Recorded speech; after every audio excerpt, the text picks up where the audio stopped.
champ is here. The champ is here. The champ is here. Hey, I forgot to show everybody last week. So I mean, I don't mean to brag, but I'm gonna brag a little bit today. I won 3 fantasy football leagues this year.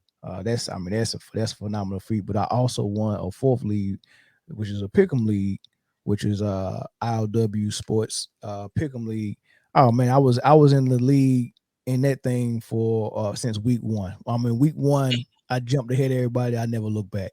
So I sure appreciate Lamar and Mel over there at ILW Sports sending me my belt. This thing got some weight to it too, man. Look at this, man. That's a nice gift right there. Oh yeah, look, you hear that? This thing solid, baby. Solid. Yeah. I like that. Yeah, but I had to show that to everybody, man. I gotta find somewhere to put it on my wall. What's up, Chris? Hey, but look, y'all seen the thumbnail, man. This is gonna be a good show. We might as well just go ahead and jump into it, man. Might as well, man. Brian Flores, hit him with the news, man, because I mean I can't even say all this without getting pissed off. Yeah, man. So Brian Flores, former head coach of the Miami Dolphins, brother of color, just in case anybody was wondering, dropped a bomb on the NFL and the Miami Dolphins, and I think some Denver Broncos were included, including John Elway. Dropped a bomb of a lawsuit suing all both of those teams and the Shield for discrimination. And how I found out about it was I saw some some text messages that were shared claiming that another Brian, I think his name was Dobell or Dobell or something like that. Yeah, whoever you might know. Got the job for the Giants. So I'm Bill Belichick, the good coach that he is, he's sending out congratulatory text. Sounds like you have landed. Congrats. Did you hear something that I didn't, says Brian Flores? He says the Giants with question marks and exclamation points, which I wouldn't expect Bill Belichick to do anything with that much enthusiasm. Right. He said, I interview on Thursday. I think I have a shot at it. Bill responds, got it. I hear from Buffalo and NYG that you are their guy. Hope it works out if you want it to. And then Flores, of course, who's interviewing for all these positions, say, that's definitely what I want. I hope you're right, coach. Thank you. And I'm guessing a couple of seconds went by and he was thinking, wait, there's another Brian that's interviewing for these jobs. How do they know I'm the guy if I ain't even stepped foot in the interview room yet? Right. So he responds right after that and he says, Coach, are you talking to Brian Flores or Brian Daboll? Just making sure. And Bill Belichick's response is, sorry, I effed this up. Yes, you did, sir. I double checked and I misread the text. I think they are naming Daboll. Sorry about that, BB. Thanks, Bill. Now, a lot of that was. I mean, it's so much lies in there and so much cap in there. I'm gonna start with the beginning when he said, "I hear from Buffalo and New York Giants." Who texted you from Buffalo and New York? That's my question. Who? Right. So from Buffalo and New York, I doubt someone told him that Brian Flores from Buffalo and New York had the job, right? You get what I'm saying? Because when you the way he wanted to make it seem like is he misread the text and he thought it was Brian Flores, so he texted Brian Flores. But I doubt he misread the text from Buffalo and New York. No, he didn't. So what was more likely happening at that time is he just texted the wrong Brian. Yep. He knew it was DeBall who got the job and who was the guy for Buffalo and New York, but he just ended up texting the wrong contact that was saved as Brian in his number. He said he's saying Buffalo because DeBall was a coordinator in Buffalo. Of course. Yeah. So what job was opening? What was open at in Buffalo? Oh no. Oh okay. You said he heard from Buffalo, so the people in Buffalo knew. Oh, okay, I got you. So Buffalo knew he wasn't gonna be there. Yeah, you see, I hear from Buffalo and New York, which means the place he's leaving and the place he's going to. Okay, so will that even make it even worse because he knew it wasn't Brian Flores at that moment. He knew. He just because he did not know who he was texting, and he realized once he said it back to him that he was gonna say, "Wait a minute, why would you hear it from Buffalo about me when I just left Miami?" Facts. Like, why would you? That's why he was like, "Hold on, let's double check this." Yeah, he knew exactly who got the job. He just texted the wrong Brian. So which also begs the question: who the heck was communicating that to Bill Belichick, another head coach? Wow. Who was talking about this? And and I guess what Flores got the issue with is like, dang, like, I'm sitting here thinking I actually got a shot at this job when I'm interviewing for it, and they already named their guy secretly, but he still had to show up to the interview and do an interview with them. Hey, what do you want me to walk in his room and say? What do you want me to walk in his room and say? Like, for real? Like, what do you want me to walk in his room and say? Like, I'm not going to be him. I'm not going to be him. I know that because apparently Bill Belichick knows. He don't coach for either one of these teams. Exactly. Why are our division rivals so close in the person to where I can text who I'm going to hire for a head coaching job? Come on, man. Yeah. I just want to know, man. And it's gonna be very interesting if this actually makes it to court and all this stuff is put out in the open. I would love to know who's been communicating at the top, and how many people know that these black interviews that they're doing to fulfill the Rooney Rule is just really just going through the motions, and nobody really had any interest in hiring these guys. I mean, I just want to be a fly on the wall at some of those meetings. I want to see some of these emails. This junk is ridiculous, yo. It's terrible, bro. It's terrible. And it goes to show just what we were talking about.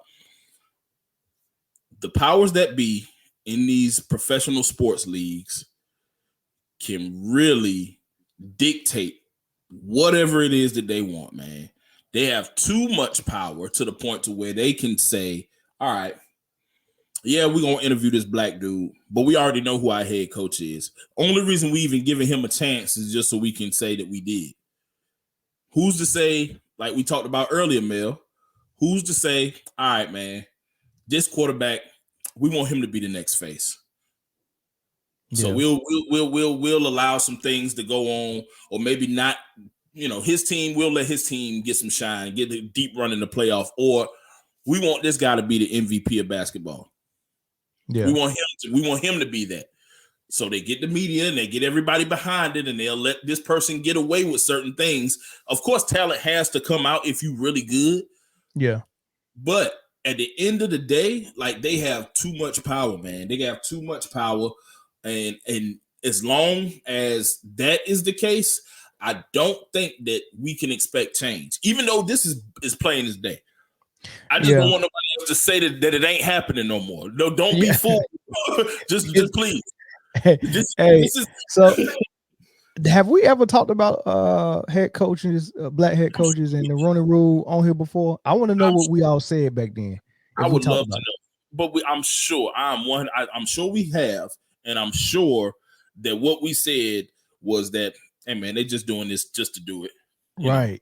And like you said on the text earlier, some of the stuff that we think that's going on, or we got a good idea that's going on. There's no real proof to prove it's going on until stuff like this happen, and you can kind of say, hey, but you know what people will say is, look, man, it's just one bad apple and all this and that. I mean, and we know it's not. We don't have to catch everyone red-handed. No. Like why do we have to catch everyone red-handed? The proof is in the pudding. We have how many black head coaches? One, Mike Tomlin. Mike Tomlin right now. One. And Eric Bieniemy in a lot of people's eyes should be the number one candidate, and he ain't even got an interview yet. 3 years ago, he should have been the number one candidate. He should have been the first coach taken, but he wasn't, of course.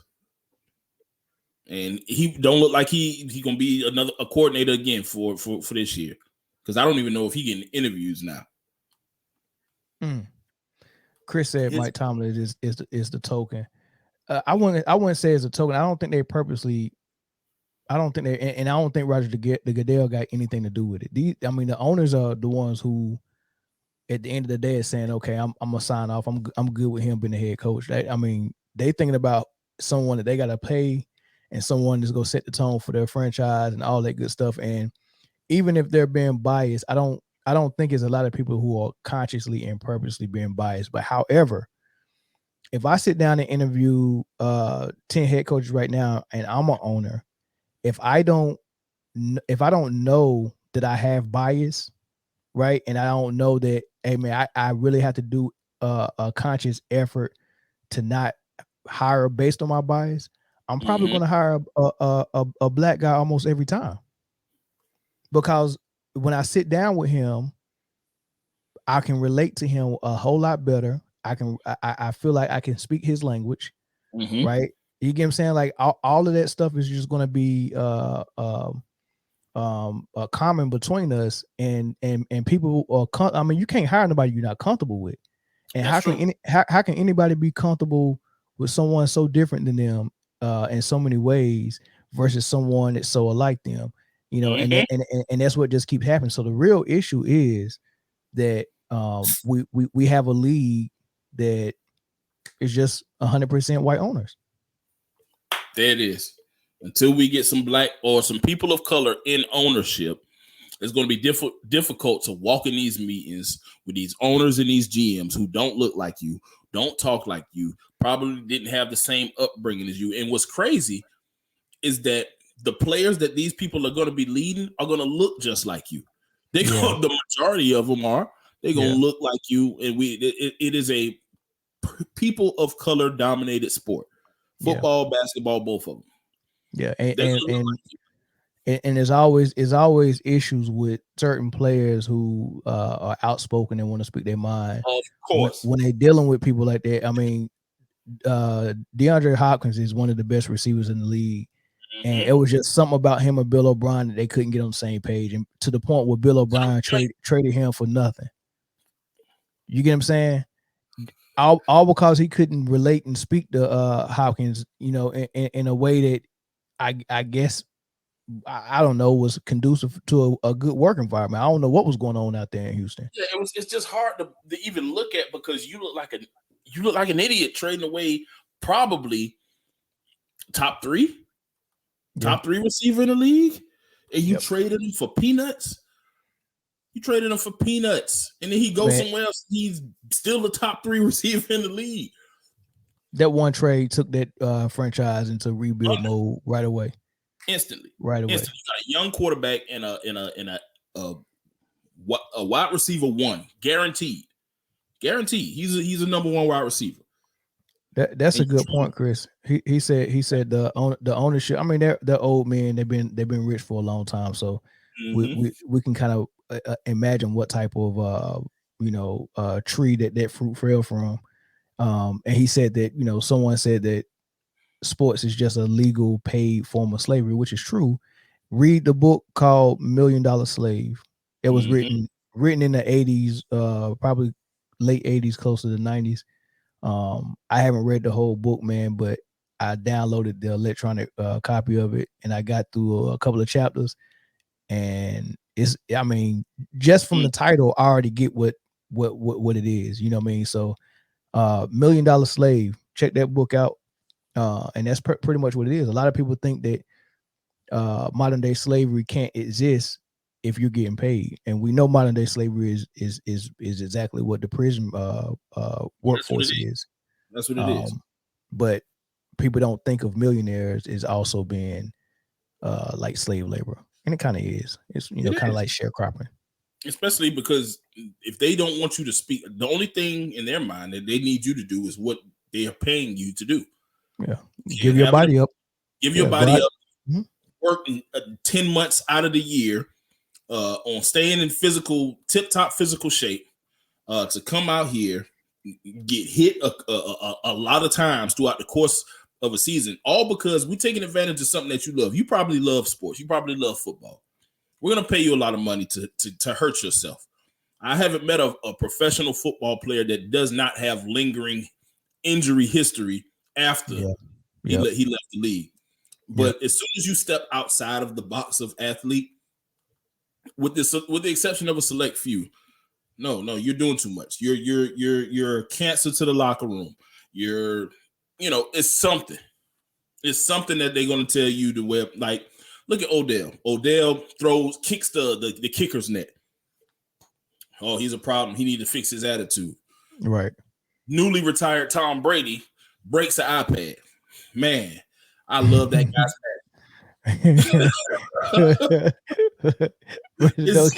don't get me started, man. Don't get me started on that, man. Golly. Don't get me started on that. So look, I was watching Lamar on ILW earlier today. They was talking about this.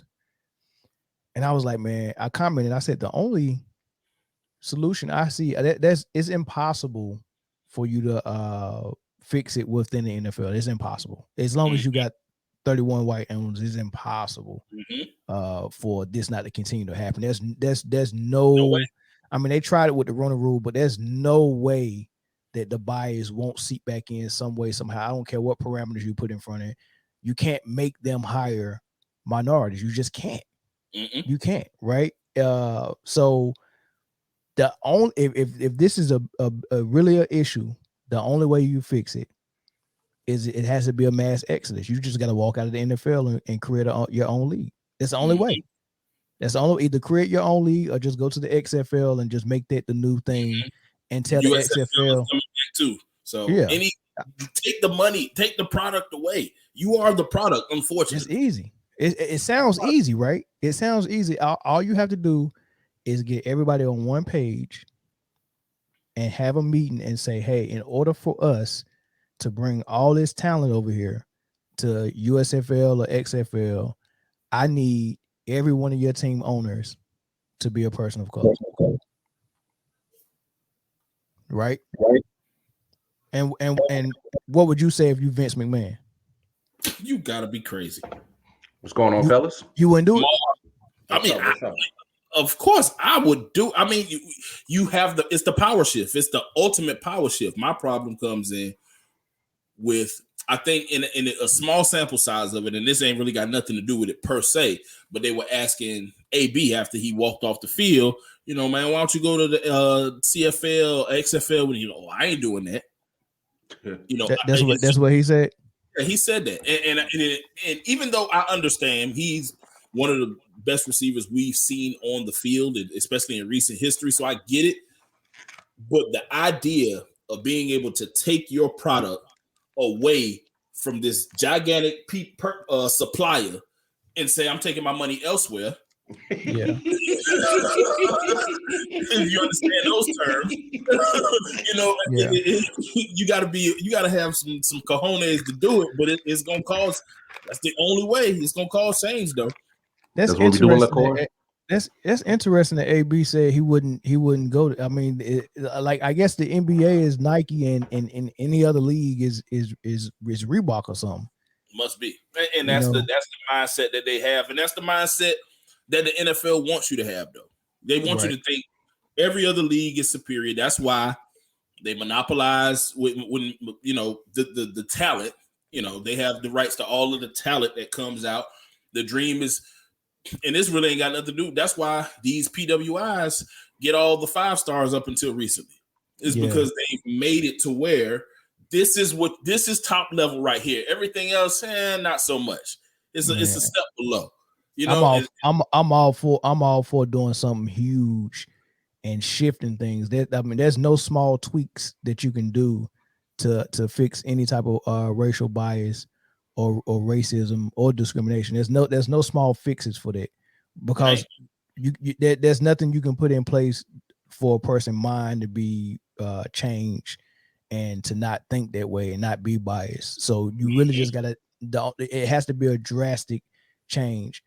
You have to do something dramatic that's going to make that person go back to the room and really think like, dang, is it really that bad? And maybe they might change.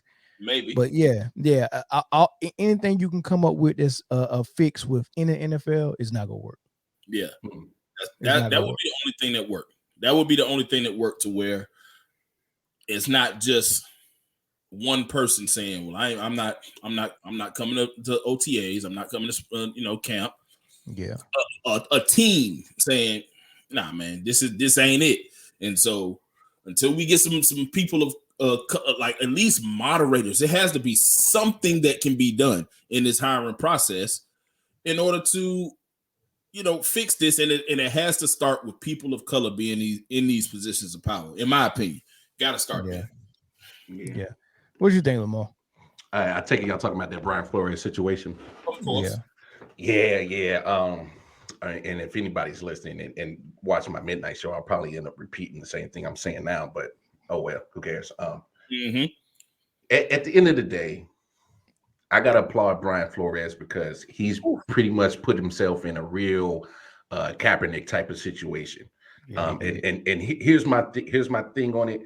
NFL, they're gonna do, obviously, when you start throwing race and discrimination and things like that, that's negative headlines.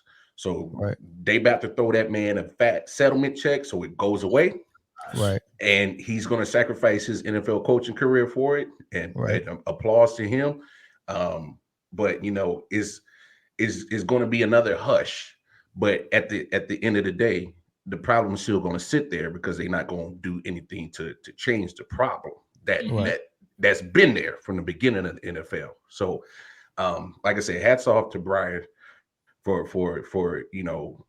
having the cojones to do it. I mean, he when he filed that lawsuit, I know he had to think about it. He's like, bro, this might be the end of me.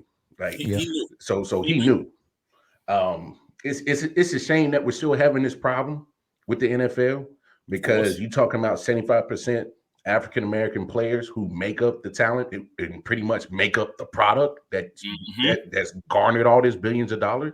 And the owners they're basically saying, hey, you Negroes and any other minorities, you are only good enough to make the money for us, but you're not good enough to be in charge of the money that we make. And so that's the message that they're saying. And I agree with anybody that says, hey, the best way to change it directly is affect the bottom line, affect the money part of it.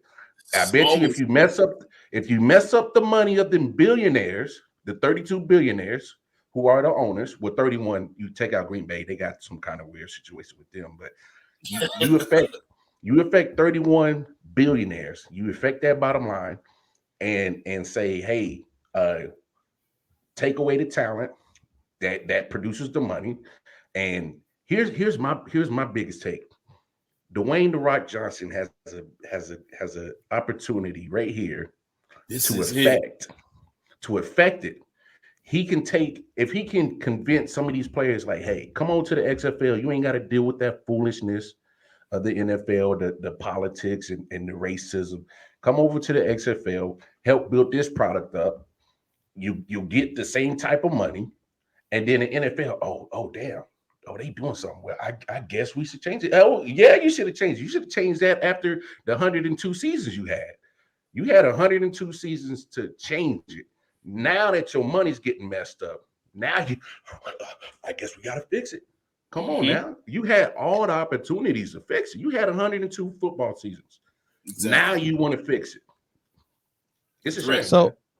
So, and I like that part. Here's a couple of things I'll point out though. With the XFL, Vince McMahon owns the XFL. It's not. I don't think he has team owners. No. Dwayne bought it out, so it's Dwayne's his. It's his outright. It's the Rock's now. Yeah. So it's all. And then how many teams is it? Last time I saw maybe like eight teams. Yeah. Okay. Something And like then that. who are the team owners? Do he own all the teams too? He primarily owns all the teams, and then they got some kind of board of directors where they handle each team's day-to-day operations. So that would have to change. That would have to change because the whole purpose of it is to and it do exactly what you did or what you just said. I would do that, but I would change the fact that I would want team owners, and I would starting with 8 is fine, right? And I want all those team owners. That was about to be my next take. That gives you a chance for your minority people to get ownership. That gives you your chance to actually do something that the NFL they not letting nobody sit at the table. They not. We don't want to sit at the table though. Sitting at the table is not doing anything. You know, that there's nothing. That's the change I said is a facelift where they still have control over everything. It's just gonna go back to what it is, right? So I wouldn't. The motivation for doing this wouldn't be so they can wake up and then make the change. The motivation should be we're never going to work with you in that capacity again. We're going to own the teams that our players play for, right? And the difference between us and y'all is when we have people that is not of color that play for us, we won't treat them like that. We'll hire people based on whether they can coach or not versus whether they got the hookup with somebody I know or my son's friend that started out as a ball boy. It's too much buddy system in the NFL. Somebody that knows somebody that knows somebody. Your last name is Shanahan. Oh, your last name is Manning. Which is cool because that's natural for that to happen everywhere. But if you're doing it based on race, then nah. Yeah, and I feel you, but here's the thing: if you're just letting people in because of who you know and not because you're the best qualified person for the job, you're excluding a whole pool of people who can get you to the promised land of what you want. And Brian Flores, to me, was wrongfully hired, was wrongfully fired. So the Dolphins messed that up completely. We'll get into that too. And then. Once I knew he was on the market, if I was them other 8-9 teams that had vacancies at the time, would have been like, yo, he's at the first of the list, bro. Like he gotta be. That's what we thought. We thought he was. Like Brian Flores, he'd be one of those guys picked up second day instantly. He should have right when the word came down that he was getting axed in Miami. He should have been at every interview the next day and been first candidate on everybody's list. And bro, when I heard these coaches that got jobs the last couple of weeks, I'm like, who the heck? Who? Exactly. The balls. The ball. I'm like, yo, man. Not the ball.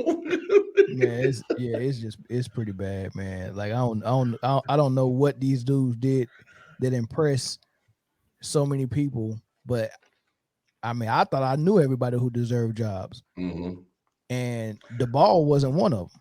I mean, Buffalo did good, but I mean, you know why he got the job, Mel? You know why he got the job? Why? Is because you see Josh Allen, who came in as a project, and his completion percentage was in the dirt. It was trash. Okay. And then you see it gradually, year by year, getting better. Then you see how the transformation of Josh Allen from year 1 to year 4 now, that's the only reason why he's gotten the job. And just because of that right there. Really? That's the only reason why. Yeah. Oh, yeah.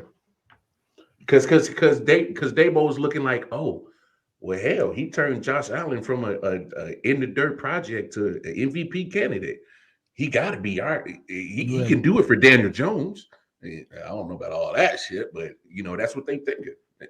So I mean, it's jacked up, is messed up.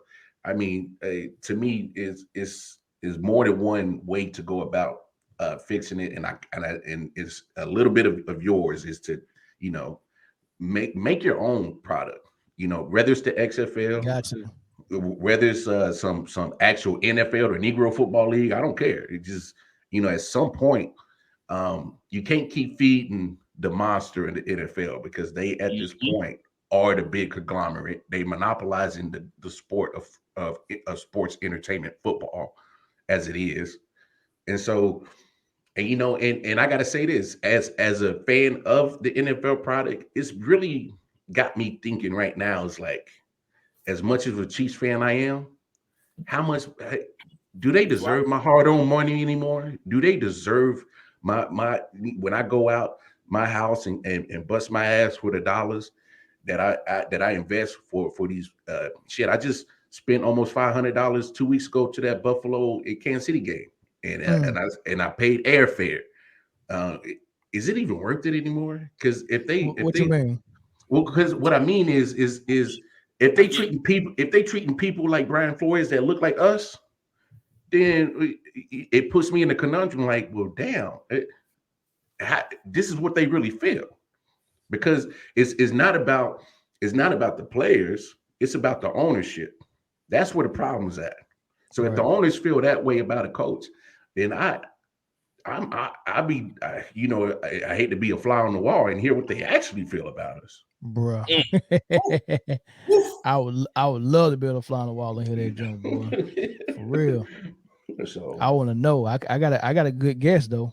Oh, I got a good guess, and if my intuition is true, they'll never get a dime out of my black ass no more. Hey, so what was up with the because part of his lawsuit, he mentioned a lot of people. Of course, he mentioned the Giants, and he also mentioned that the team owner in Miami was telling him to tank. Mm-hmm. And hey, I incentivize every loss with $100K.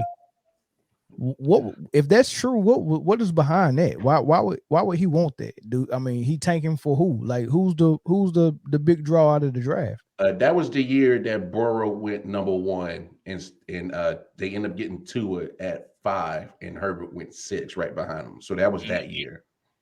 And so the owner, Stephen Ross, was pretty much was saying like, yo, bro, man, this tank, bro. I don't need you winning all these games and taking our draft pick further down the line. We want to be closer to 1 as possible. And the thing is Flores is a coach of, he comes off to me as a real coach of integrity. He comes off as a coach that's going to do things the right way. And he comes from the Belichick tree. It's black and white. Ain't no gray area. Like it's either this way or it's that way. And to me, it's just a bigger telling of how that organization is ran. Would you do that, Zoe? If the team owner came to you and was like, "Hey, man, we tanking for the rest of you," would you do it? Well, this tells me one, I couldn't do it. Listen, these coaches are so invested in success. Mm-hmm. Like you don't get, especially a coach of color, you don't get those opportunities if you lose. Like, and if you do, you get a short lease. You get a short lease. So even though ownership probably may or may not have kept him, let's say, absolutely, Burrow, keep in mind, was at LSU, killing it that year. Mm-hmm. I get it. I do understand. But asking a coach to tank is like asking a player. I'm sure Brian Flores had some playing days too. It's real difficult if you play the sport. Like, hey man, go out here and lose on purpose, or make decisions that it's hard to do. How do you tank in football anyway? Like, how do you tank? Because to kind of answer that question, as a coach, if you know that you got Pro Bowlers that are your starters, and your owner, hey man, $100K, man, go ahead and tank, and so you can sit there and be like, all right, starters, y'all go sit your asses on the bench. Let's put the third string in. You know what I'm saying? Or deliberately call certain play calls that absolutely make no sense. Like remember Greg Williams when he was with the Jets and they played the Raiders and he went 0 blitz on that last play. and Henry Ruggs got that long touchdown. Mhm. He did that deliberately. That's form of tanking. Really? Yeah. This confirms that teams do this. They do it, man. It can be done. It can be done. Teams can do it if they're willing to do it. But I just like Mar said, man, he strikes me as a guy. Look, I know my leash is short. I want to do things, and I want to do things the right way. So going to him, offering him $100K for every loss. I mean, of course, it's tempting because $100K is still $100K. But I mean, at the end of the day, I think I got 100,000 reasons what I could do with $100K. Though. Exactly. So I mean, he may have. I don't know what happened after that, but regardless of what, if he's bringing it to light, my guess is that he did not accept that. You get what I'm saying? That would be my guess if he's entering this into this lawsuit, because I guarantee any defense lawyer is going to ask him, "Did you take any of this money that was incentivized for you losing?" I don't know what their record was that year, but that's probably one of the things that he asked. But so I'm assuming he didn't do it. That means he's trying to be a straight arrow, do what he got to do it the right way, win real games to eventually, be a long tenured coach somewhere. And it's just not going to happen now. But, to bring that up, this man, listen, all I need to know about Brian Flores is that he took that team that lost 6 in a row, and then he won 6 in a row with Parker. Hey, come on down to Miami. We got Parker, and Parker. Won 6 in a row. Like, so I'm like, okay, this guy died when I saw that, boy. Man, that thing is so funny, boy. He took that team that wasn't really good. Let's just call it what it is. It wasn't really good. And he made it. I think who they beat. I know they beat the Ravens. They beat the Patriots twice last year. Bro, how do you get fired and you sweep Bill Belichick? Sweep Bill? How? Come on, how? You just like that tells me everything I need to know about that organization as far as the front office goes. Like, you just got rid of a good coach, and you're not sure about the quarterback situation because you heard those mumbles all year, and we don't know what Tua. Do we know what Tua is? Look, Brian. Flores knew. He didn't want him. He didn't want his ass. So he knew. He didn't want him. So he knew. I mean, and so with those decisions, I'm not surprised at anything that they got going on that comes unfolded because of this situation. I won't be surprised at any of them.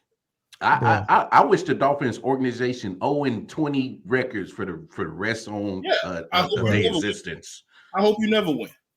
It ain't going to court. They go settle this, man. They got to. Oh yeah, come on. They can't. They can't. Chris said Flores the new Kaepernick. Yeah. Oh yeah. Yeah. He gonna get a settlement just like Cap, and everything that was. They gonna make him sign an NDA. Yeah, it's never gonna come to light. Gonna come to light, man. All right, man. We'll move on from that, man. I do want to mention that your GOAT, Lamar, retired. Your GOAT, not the GOAT. Your GOAT. No, that ain't my GOAT. No, he's the greatest winner. I ain't gonna call him GOAT. Yeah, most rings from a winning quarterback, and that's where it stops. Yeah, that's for sure. But I mean, he officially announced it today. It was unofficial yesterday when Scheffner reported it. They had to come out and kind of backpedal from it. I don't know why. A lot of people. What you think happened with it? Hey, come on, man. Brady. This is where Brady is real comparable to Brian. He's a control freak. He's a narcissist, and when Schefter and Jeff Darlington reported that on Saturday, those are very highly respectable sources. You know what I'm saying? So you really don't miss like that. No, that's not like this. And Schefter, and if he misses, he'll first to come out and be like, "Yo, my bad, I'll retract." But I didn't hear none of the source, so he had to get those sources on real credible people inside Brady's camp. Mm-hmm. And my opinion is that Brady is such a narcissist and wanted to control the narrative that he was probably upset that it got leaked day before Championship Sunday, and he was like, "Nah, I want to release it on my time." But the cat's out of the bag, and I think everybody kind of knew it was coming. So it's like, what's the point of officially announcing it now? To me, it's like, yeah, motherfucker, we knew. But who told him though? I mean, who from? I mean, like, why tell a reporter if it ain't time for the, if Brady don't want to say nothing about it yet? I mean, you know how it is. Unfortunately, Tom Brady don't have the same people in his camp that Chadwick Boseman did, that kept their mouth shut. Yeah, about Chadwick Boseman, because I didn't know Chadwick was sick until he passed away. Yeah, like that's how tight his circle kept their mouth shut.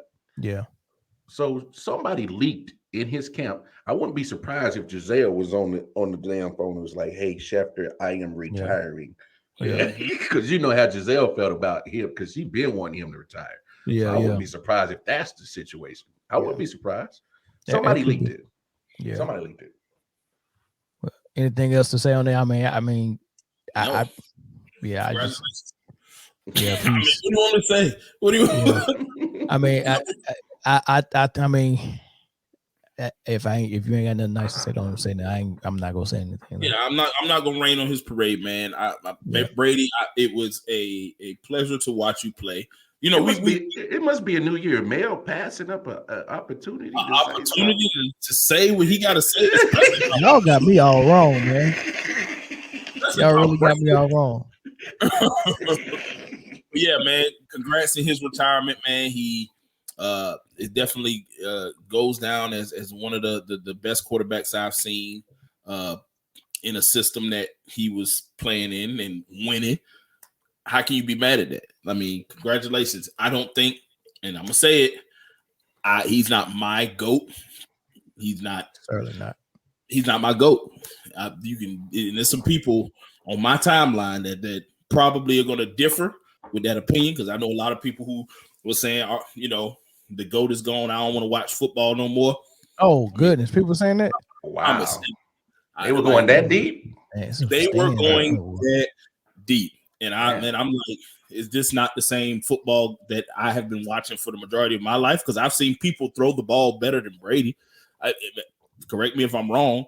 I mean, is he perfect for what he does, especially in New England? Absolutely. It was a him and Belichick. I'm starting to realize it wasn't just Brady. It wasn't just Belichick. It was both of them. Yeah, it was a peanut butter jelly combination. Exactly. It was perfect for what it was, and the reason why it's just confirmed because, I mean, look at Mac Jones this year. If you have the right quarterback in the right system for a long period of time, you're gonna figure it out, and you're gonna know what he does best. And Bill Belichick is good at taking a quarterback and what they do best and capitalizing on it, along with having a great defense. So, I mean, it's a lot of layers to that, but I'm not here to rain on his parade, man. He did his little Instagram post with 3 pages, dedicating all the stuff to the Bucs fans and whatnot. Do you, Brady, man? Enjoy retirement. So did you see the part he ain't mentioned nothing about New England? Which was crazy. Yeah, that's weird. They had to say something about him, and he responded to it, but he didn't mention it. He wanted to take one last jab at the thing, huh? Oh yeah, one last jab, man. Who is he upset with up there? I thought Kraft was his guy. No, Kraft is his guy. He did that solely to piss off Belichick, bro. He had to. I got a feeling there's going to be a book made in a couple of years about the situation, and hopefully we get a more insight on how, because Belichick he ain't one of them coaches. We going out to dinner and drinks with your star player. He ain't buddy. Yeah, he about his business. He about business. Is you gonna help my team win or not? So if you're not, they're the dough. I can get some trade value for you, and if I can't trade you, I'll release you in a heartbeat. I mean, he's known to do it, so he ain't about that buddy shit, man. Nah, he not, man, not at all, not at all. But LaCour is not gonna let me forget Did you hear the scare? So Zoe, Mm-hmm. when we was talking about the Titans game, and we was who did the Titans lose to? Cincinnati, right? The Bengals. And you remember how you predicted what was going to happen? You said it's going to come down to Tannehill, and that's not going to work. You remember your prediction was kind of scary, accurate. Yeah, like it was on the money. Man, don't you play that clip for goddamn McCoy talking that shit from Saturday, man. We got one scarier, right? Scarier? Yes. Scarier. Yes, we got one scarier, man. LaCoy hit this shit on the nail, bro. He did? Bro, on the nail, bro. That was crazy. Hold on, let me see if I can pull it up. That shit's haunting me, dog.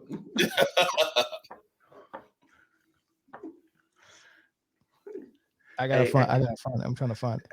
Hey, why you find it? Hey, I'm a man of my word. I could take my lickings. I could take my you showed up. You showed up. You showed up. You ain't scared of. I ain't scared. I showed up on my show Monday afternoon. Mm-hmm. I showed up on my show Monday night. I ain't hiding. I told Mel that I ain't hiding. I'm right here. You can't hide, man. The team take the L. Like, you got to stand up. That's still my team. Like, I got to stand up. Yeah, while Mel finding the clip, man. Look, man. How you felt, man? What was going through your mind throughout the course of the game? First half, of course, you felt great. I felt phenomenal. I was on NFL Shop looking for the AFC Championship gear. I was like, yeah. And then that last drive before the half, that's what told the story. I said that's gonna come back and get us right there. And then second half started. Offense went punt, interception, punt.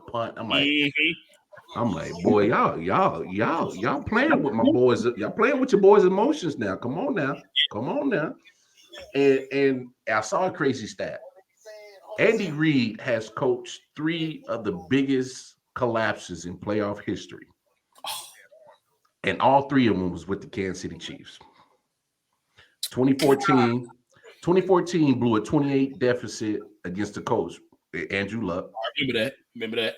I think a couple of years later, like 2017, blew like a 17-point lead against Marcus Mariota and the Tennessee Titans at home. And then you blow this 18-point deficit on Sunday. Mm-hmm.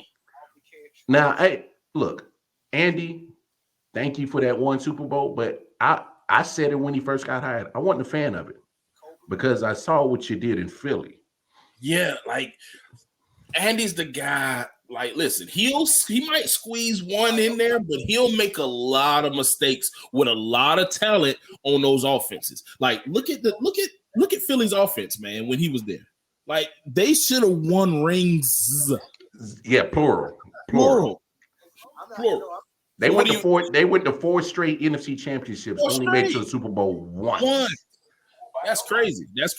You think, okay, so as far as play calling goes, because y'all just didn't look like the team that we know y'all are. It was just like, who are these guys? I said, man, this got to be Jackson Mahomes out here. This is over there TikToking on the field and shit. Man, on the field. Zoe, when you got a running back in Jerick McKinnon that was averaging 5.4 yards a carry, and then Clyde Edwards-Helaire, who I've never been a big fan of, came in and was clipping 6 yards a carry. I did not know that you running the ball that effectively. And all that was the first half. They barely got any touches in the second half. And you were up 18. So by the time you come out in the second half, you up 11.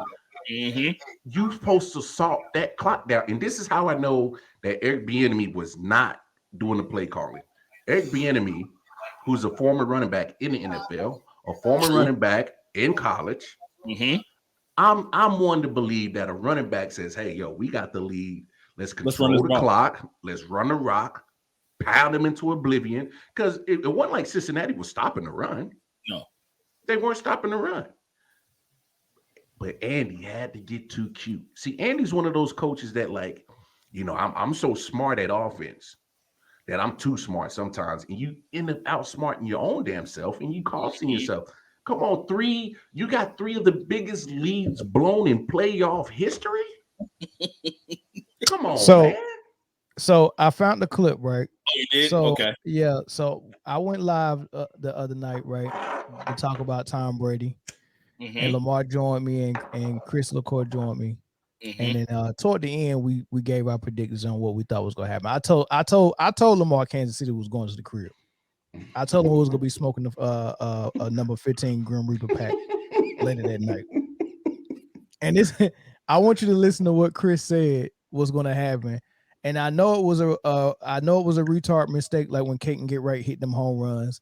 So I'm gonna give him a little bit of credit, but not a lot of credit. Like he's not gonna be able to duplicate this it all ever again. But listen to what this man said. Okay. Hey, I'm saying it right here now. 33-27. Chiefs. That's what I like to hear. I got 41-38 overtime Bengals. Damn, LaCour, you was just my guy. And shit like that, dog. And here's how I got it. Chiefs gonna win the coin toss in overtime. Patrick Mahomes gonna throw an interception. Bengals go down and hit the field goal. Hey, no way.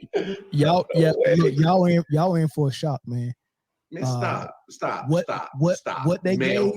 Listen, this man said they're gonna win the coin toss. Mahomes gonna throw a pick, and the Bengals gonna kick the field goal, and that's exactly what happened. It was crazy. Man, my heart been hurting since Sunday, dog. Hey, you on mute, Zoe? That's crazy. Yeah. That was crazy. That was scarier than yours, though. Yeah, that was way scared. Like he told what happened, exactly what happened, bro. Yeah. Hey, I'm waiting on them lotto numbers too, LaCour. Oh, exactly. Some lotto numbers, bro. You need to be on all of the DraftKings and everything this week, bro. Because if you hit it like when you get it like that, you gotta do some gambling, man. You might be on the street. But I'm gonna be honest. I thought that once the Chiefs won the coin toss, I said, "Dang, they got away again."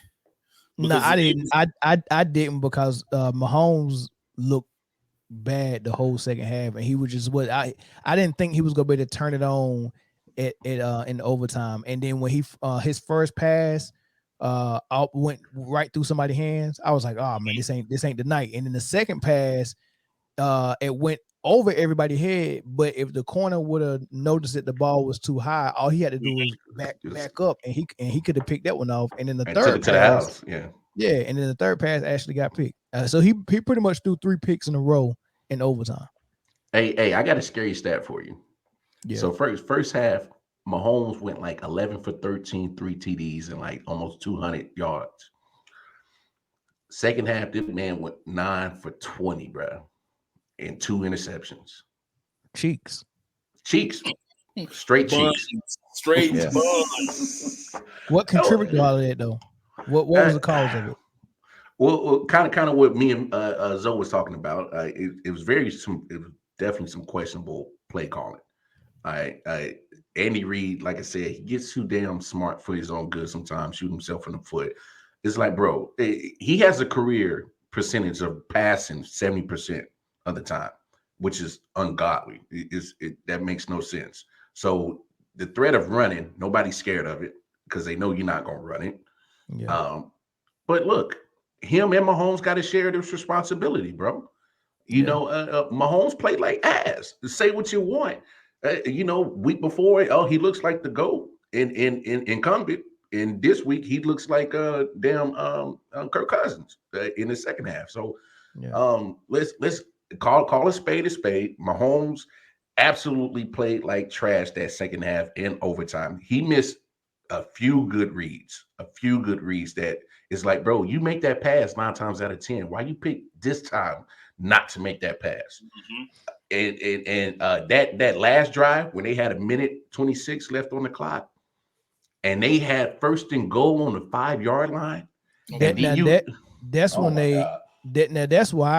why I come in and say everything that happened before that was just football. I get it. At this point, you can't get mad that the team played well enough for your quarterback to be a little bit off right? So I mean, it's the championship game. So the team's got to at least be good enough to do that, right? So for you to get all the way to the 5-yard line and have the ball game in your hand, all you got to do is get in the end zone. Get in the end zone, bro. That's it. And they went out there and start outsmarting themselves and saying, we don't want to get in the end zone too soon because we go give them time to go down and score. I would have said, bump that. Get in the end zone immediately. Score, dude. Score. Immediately. As soon as they use all their time, they didn't have no more timeouts. They had no timeouts, man, and they had 1:26 left. And here's the thing about with Andy Reid, he has a capacity to always not put a team away with his play calling. And he, like I said, when you got 3 of the biggest blown leads in playoff history, that's more about you. So he owes me and the Kansas City Chiefs fans 2 more Super Bowls because you didn't blew at least 2 opportunities to get a Lombardi. So you owe us 2 more. Thank you for 1, but we could definitely have more. And this one stings the most is because you know the talent that you have on that team, and for you to blow that lead at home in that moment is what makes it so much worse. I blame Jackson Mahomes and Miss Pat Mahomes. Yeah, I blame them. Hey, Sports Cave, Gary, what's going on, brother? Gary, hey, what's going on, fellas? How y'all doing? What's going on, man? What's going on? Hey, it's been a while since I've been on, man. So Yeah. heard you guys was talking some good stuff. I said, well, let me see if I can join in here. Yeah, what's going on? What's your thoughts?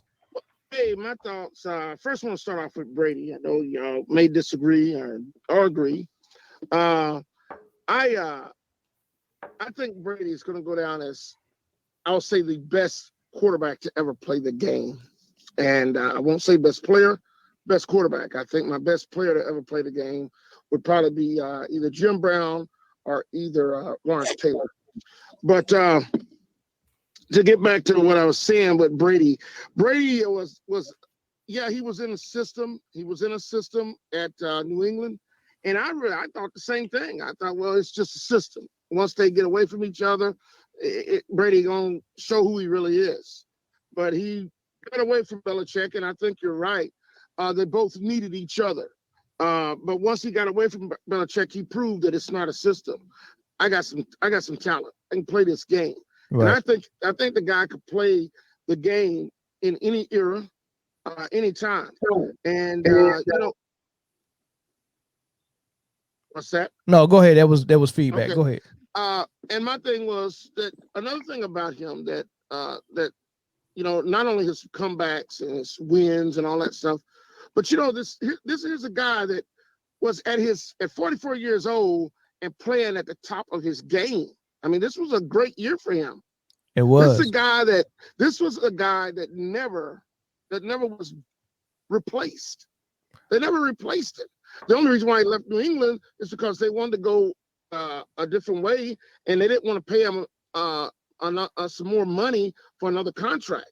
Right. That was the only reason. So nobody replaced this guy. He left at the top of his game, unlike other people, that's went out. They were benched or whatever, somebody was drafted to take their place. That didn't happen with this guy. And if you're a football fan, you may not like him, but you do have to respect him.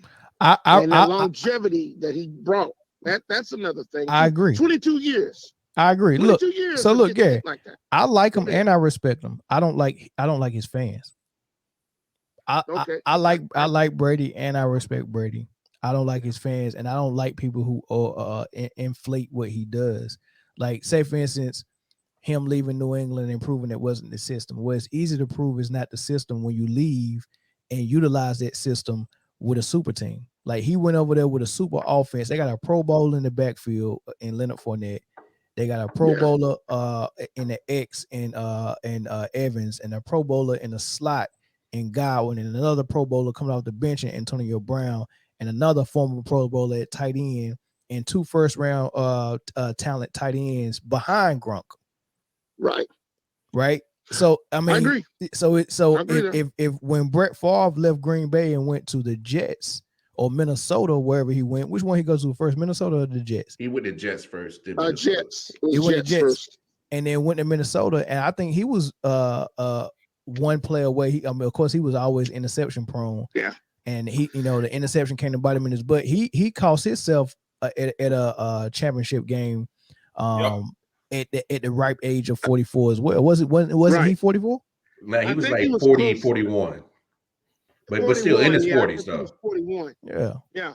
But the thing about it is, that game against the Saints, it was basically a kick away. But, Brett Favre was you always expected him to do something towards the end of the game. He's going to do something boneheaded.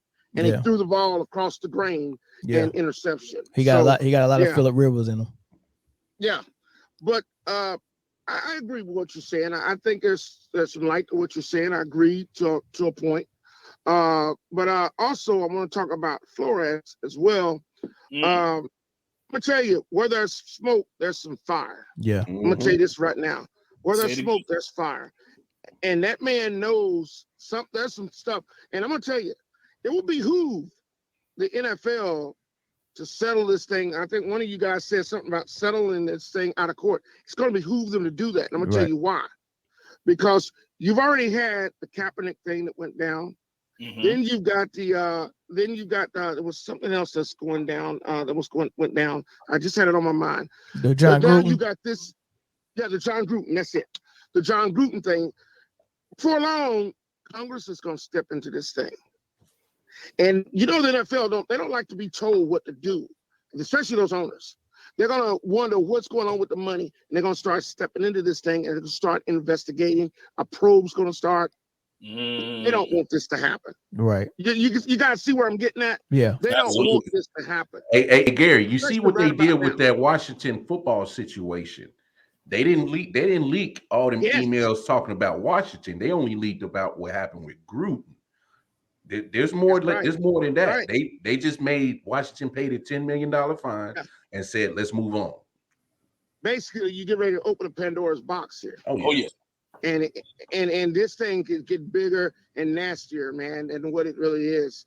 So they're going to try to do all they can to shut Brian Flores up. Listen, this man is not lying.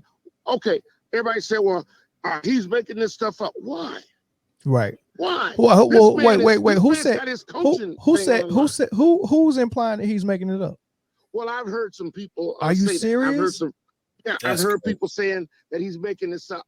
But again, this is the NFL. This is the type of era we live in. Being not sensitive to the cause. This man should have never been fired. He should have been fired. Right. X. And now you fire him, and now there's gonna be a lot of stuff brought up, man. So they're only doing it to themselves, and quite frankly, I'm gonna be honest with you. I'm losing the love for the NFL, and I love football, but I'm losing the love that I used to have for it. Gary, man, you just said something right there, boy. So look, Gary, we've been in our group chat talking about it, and for the last 2 years that we've been doing this podcast, people, as much as we love sports, I know Zoe have heard me say many a times, what we're watching is no longer the pure football that we grew up watching in the 80s and 90s. It's not, because they found out that the money they can make by making it very entertaining is more important than giving us pure football. Mm-hmm. So they've changed so much where you almost watching the WWE, like something like these things. Like, imagine how many close games we've seen that was so entertaining that people were talked about in the playoffs this year. All these games, after the wild card game, all these games went down to the wire. Yeah, there's no way, unless you call a game a certain way, for the purpose to be entertaining and dramatic toward the end. Yeah. And I'm like, man, I don't like watching referees perform. I want to watch the players perform. Mm-hmm. Exactly. I shouldn't even know the referees exist. Did you see all the ratings that all them games was bringing in? A lot of ratings, and they're going back to the negotiating table. Like, look at what we can provide. Look what we can provide. We can do this anytime we want to. Mm-hmm. Well, guys, fellas, Mel, this is the deal. If you think about it. Look at the Super Bowl. The Super Bowl is not about. What you said about entertainment is so true. Good point, Ryan. It's about corporations. They got tickets going at $20,000, $30,000. Nosebleeds That's going at crazy. 700. Nosebleeds going at 700. That means that's 7,000 for a nosebleed ticket. Yeah. Now I live right beside the stadium. The NFC Championship game. I'm talking about. I'm 300 yards from the stadium, literally. The NFC Championship game was held here. Do you know how much parking was? Parking was $500. No way. Shit. No That's way. no lie. $500. I had a friend of mine that went to the game. He paid $420 to park. No That's way. no lie. This is what it's shaping up to. Roger Goodell has it's not the love of the game, it's the love of the money, Right. those owners and stuff. Right. That was one of the reasons why you had the Rams to come back here. Jerry Jones was one of the big advocates for it because why? Because second biggest TV market, and you got all those owners. You got all those owners that's now sharing the pot. Right. That's why Kroenke was sued for $800 million by the city of St. Louis. Unfortunately, we go have to divest from NFL until we can get the product that we fell in love with, man. This ain't it. This ain't the product we fell in love with, man. This is not. And I'm gonna take it off the air with this, guys. And I really would. I hope this the USFL comes back and makes a splash. They bring football. You gotta bring something that's gonna compete with them. Yeah. You gotta bring something because the USFL. When it first came out, I remember when it first came out, it competed with the NFL. Yeah. Until Donald Trump got in it and screwed the whole thing Donald up. Trump messed it up, man. Yeah. Because I remember, man, they was getting all the first round college players coming out. They had Jim Kelly, Herschel Walker. You know, they had players like that, man. And I think they was offering them more money for the college kids coming out. And you know, they played 2-3 years with them.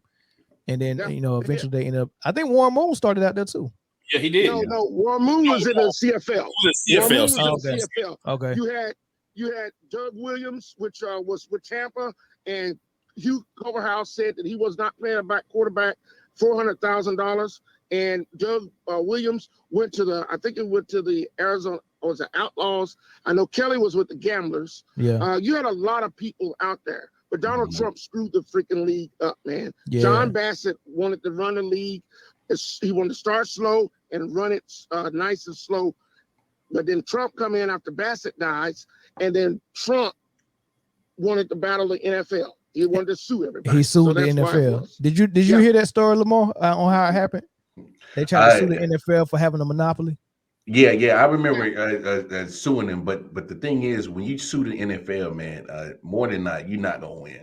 They got the deeper pockets, they got the top-notch lawyers, and then they what they do is they drag it out. They drag out the case, and it drains your money, and so your pot ain't as big as theirs. So by time it actually comes to the docket and actually gets heard, you out of money, so you got to pull out. Right? It's over. Guess what ended up happening in that case? You know the USFL won, right? They won that case. They won. Yeah. But the judge must have been bought because the judge ruled, you won it. They do have a monopoly, but I'm only going to reward you $1. So they won the lawsuit for $1. They were suing, but they paid in lawyer fees millions. But they paid a lot of money in lawyer fees. Exactly. So now the league was gone after that. But the commissioner of the league back then said he never cashed that $1 check. He said it's right here. He had a frame at his desk. I got a real interesting point. I want to get y'all take on this. So these 31 owners who are billionaires, they are rubbing elbows with your politicians. And so think about this. You know how politics is dirty and corrupted. Right. Birds of a feather flock together. Absolutely. That's all I'm saying. You said enough. Make no doubt about it. There's no secret. All right. So this is gonna be interesting. We seen what Mcmahon could do. And now we're seeing what Joe Burrow could do. And I just had a thought in my head. I really like what I see in Joe Burrow, and he seemed like he got a good look to him on his shoulder. So I think it's a fair question, man. Which quarterback would you rather have for the next 10 years, man? Pat Mahomes or Joe Burrow?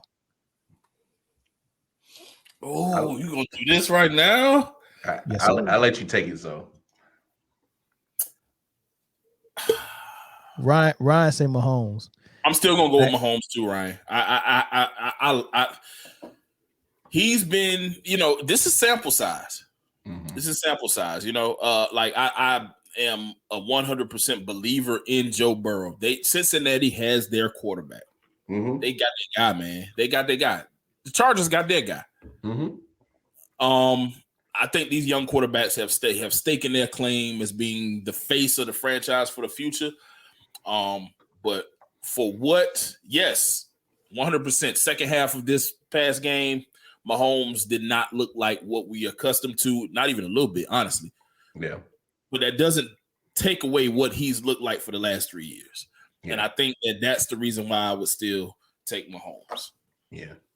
I mean, Zoe said it. I mean, and that's not me being, of course, a Chiefs fan, but I have the pleasure of having Mahomes as my quarterback, on my team. But I won't take nothing away from Burrow.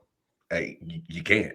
I mean, I knew we was in trouble when the man came out with the iced out Nike chain that said J-Bo. I was like, oh damn, this man got a nickname too. Like yeah. I was like, this man came out to play. He iced out. He been in down in the hoods of Cincinnati with his boys, and hanging with Jamar Chase doing the gritty and shit. So this man got some swagger. He got some confidence that you can't buy. This man got confidence. He's not scared at any moment. So honestly, you can't go wrong with either one. But next 10 years, I'm gonna still rock with Mahomes. But damn it, Burrow, Josh Allen, Lamar Jackson, Pat Mahomes, Justin Herbert. There's five quarterbacks in the AFC. Well, probably for the next 10, 15 years, they're gonna be probably doing that whole revolving door. Who's gonna represent the AFC in the Super Bowl? So, out of all those guys you named, Joe Burrow, Herbert, Josh Allen, Lamar Jackson, out of all those guys, I'm taking Mahomes over all of them except Joe Burrow.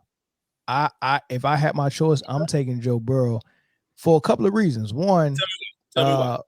he ain't got no baggage he bring with him like Mahomes. I mean, I'm serious. Like I say it jokingly, but his family is a issue, bro.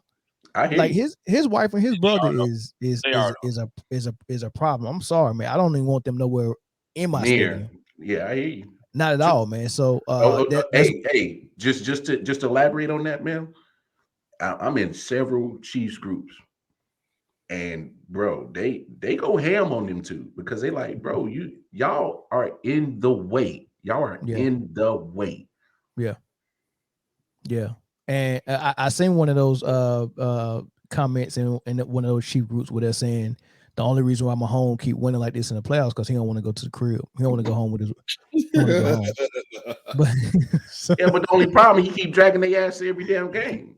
Yeah, road games, home games, they everywhere. So the family is one thing, right? But as far as on the field, I think when Mahomes didn't have his name and everyone wasn't on his side and he was emerging, I like that version of Mahomes better than the one that is at the top now where everyone's talking great about him and he has this level of cockiness with him that bit them in the butt early this season because they didn't want to run the ball. It could have been Andy Reid, but the stuff that Mahomes was doing, like, dude, why are you laying parallel to the deck and trying to throw a 15-yard pass to a tight end? Like, why you got two defenders on your legs bringing you down? Like, why are you doing stuff like that? So his cockiness, I just can't stand it. Yeah, I can't stand it. I don't like it, and it's coming back to bite him in the early in the season. But they got it together toward the end. But every time they get it together, he goes right back to it. Once he seemed like, okay, now it's clicking. All right, I don't need the running backs no more. Let's just run, right? Let's do it. And I think Burrow got that coolness to him that we like in Tom Brady. Mhm. And he got some of all the greats. He got some he got some Peyton, he got some Tom, he got some Aaron Rodgers with his legs. I like the kid, man. Yeah. I like him a whole lot, man. So I'm going Joe Burrow, man. Hey, Give me Joe Burrow all day long. There was a couple of times where I'm like, oh, defensive line got Burrow dead to rights, and he just did enough shiftiness to get out of it. He did. Just enough to get away, but still keep his eyes downfield. Yeah. And make good throws, man. Like I think that the next year will be the real test, because now you got to prepare. You got to, he's on your scouting report every week. Everybody he plays, you have to prepare for Joe Burrow and Jamar Chase, the combination of the two. But Joe Burrow, you got to prepare for this guy. So I think next year will be. I'm not ready to put him above Mahomes yet. Because you got to do it more. You got to do it more often. If he comes out, of course, I wish nothing but healthiness throughout the next season. If he comes out, he produces like this again, especially with that offensive line. Oh, then now we're talking. That was about to be my next thing. Cincinnati, y'all can't mess this up. Oh my gosh. You can't mess this up, because you already lost them for pretty much more than half the season last year to the ACL. You was lucky to he maintained his health this year with that still very porous offensive line. If that ain't the first thing y'all address going into the offseason, I don't know what y'all doing. Yeah, they crazy. Because you got your guy. You got your guy. Yeah. You got to keep him upright, and you got to keep him healthy. You can't have him missing seasons because y'all can't protect him. Because it's doing a disservice not only to your franchise, it's doing a disservice to your fan base, and it's doing a disservice to football fans, because he's up there right now as one of the next great quarterbacks. And if y'all can't have him on the field because he's hurt all the time because I can't protect him, y'all doing a disservice to everybody that loves football. Yeah. Okay. Respond to these comments real quick. Who will be the next Burrow? I don't see nobody in the draft this year, but maybe y'all do. Nobody in the draft. I don't feel confident in nobody that's coming out as far as quarterbacks. This might be the weakest quarterback draft, man. Yeah, this would be the one that we might get a diamond in the rough, but we don't even know his name yet. Like, for real. Will they adjust to Herbert and Burrow I guess Ryan is saying they adjusted to Mahomes this year. They'll adjust after tape. Yeah, and that's you're supposed to. I mean, as an opposing team, you're supposed to make sure that you put your team in the best position to stop them. But I just think I'm of your mindset right there, man. That I think he's too good that he's not going to have all these down games. He's too good. You gotta actually take that team out and beat them. You gotta beat them. You gotta finish those almost sacks, and you gotta finish. Like, you have to beat the team, and you gotta take him down. But he's where I think he's like Peyton. Since I see Arch Manning on the screen, he has the mental capacity to do things and to make adjustments, your adjustments. So I think that is going to serve him just as well as all the rest of the tools he got, man. That dude, they got him. And it kills me sometimes. He's one of those guys, man, where we're good at quarterback. Let's address everything else. Hey, have y'all seen enough of Arch Manning to have an opinion? He got to show that he can do it in college. That's the man's in high school still. So let's not crown him because of his last name. He's good. He has the physical tools of the last name. Yeah. But man, it depends on the college he goes to. If he goes to the SEC, it's going to be tough for him because it's just a different breed of football down there. If he goes to like Oklahoma or one of those schools that air it out a lot, he's going to shine because he has I don't know about up here, but physically he has it all. Just from what I've seen. And he's a better athlete than both of his uncles. Yeah. He plays basketball and he's definitely more mobility. Definitely more mobility.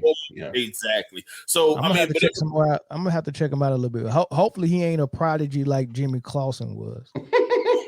They said Jimmy Clausen was a prodigy, bro. Hey, Jimmy Clausen had the abilities. He just couldn't put it all together, man. But- That's just what it was. Jimmy Clausen was all over the place. All right, let's move to the NFC real quick. How do y'all feel about that game, man? Who would you say? I know, right? Who would you say was more likely the hero of that game, man? There's only one answer. Man, What's that? His name is Cooper Kupp. Okay. Somebody say, man, somebody in I don't know who it was in the group chat said this man Cooper Kupp really came in the 2021-2022 season and became the best receiver in football. He did, man. It's crazy, yo. It's crazy. Like he got every part of it. It's almost like a basketball player that got the inside game, the mid range, and the three. Like you can throw him screens, he get yak. You can throw him short medium passes, he get yak. You can use him as a possession receiver. Yeah. You can use him to take the top off the defense. You can send him on go routes. You can do jet sweeps with him, and he blocks like a tight end, bro. Yo, this man runs every route. Every route on the tree, and it's impeccable. This dude is like, it's unfair. It's not right. So it's so unfair that if you don't get a hands on him at the line, you already beat. You lost, man. Imagine he's not the size of Kelsey, but it's like Kelsey when you give him a free release. You're gonna lose. Like the positioning that he takes and the way he able to see the field and just sit down so quickly in them open areas, dude. He gives Matt Stafford. He definitely did. Whoever that is said that. OBJ. Can we put the Baker Mayfield stuff to bed now? I mean, could we did it? First of all, it wasn't even a debate. We knew what the issue was. Not for me. It wasn't no debate for me. Corey was over there. Somebody wasn't gonna work. Remember, Corey was like, "It's not gonna work. He's got an attitude problem. He's gonna tear up the locker room." I said, Corey. I said, man, but he's gonna go in. He's gonna start slow, but once he learn that offense and get acclimated, I said he go pop in the playoffs. Hey, the crazy thing, man. The crazy thing about it, man. He wasn't putting up like huge stats wise, but he was still getting in the end zone while he was still learning the playbook. Exactly. And here's the crazy thing: OBJ, if he goes back to LA or if he doesn't, he just got himself another bag because he balled out in that NFC Championship game, man. Matter of fact, he balled out the whole playoffs. And if he continues that in 2 weeks at Super Bowl. No matter who, somebody's gonna give him whatever, even if it's not in LA. He collected. I've heard rumors that no way Brett Veach in Kansas City might look at him. Why wouldn't you? I mean, everybody looking. Oh my God, why? I wouldn't do that.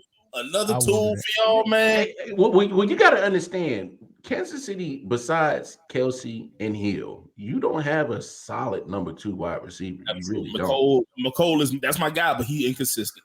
Let me ask you this: If Odell put himself back in a conversation as an elite receiver or something close to it, and he's due for a bag, why not stay with the Rams? You don't think they'd be able to sign him? Well, I don't think it's about signing him. You got to understand is Robert Woods is going to be coming back. And that was between him and Cooper Kupp. Those are your top 2 targets. Now, if OBJ is willing to take he's going to have to take a team-friendly deal to stay in LA. Yeah, you're not going to keep all 3. That's the thing. Yeah. You don't think so? No, I don't. There's no way. There's no way. Before Robert Woods got hurt, the reason why Corey said it wasn't going to work because Robert Woods was balling. Number one, he was balling. And then they got what's the slot guy named Van Jefferson. Jefferson is as good as his, and we all know what Cooper Kupp did this year.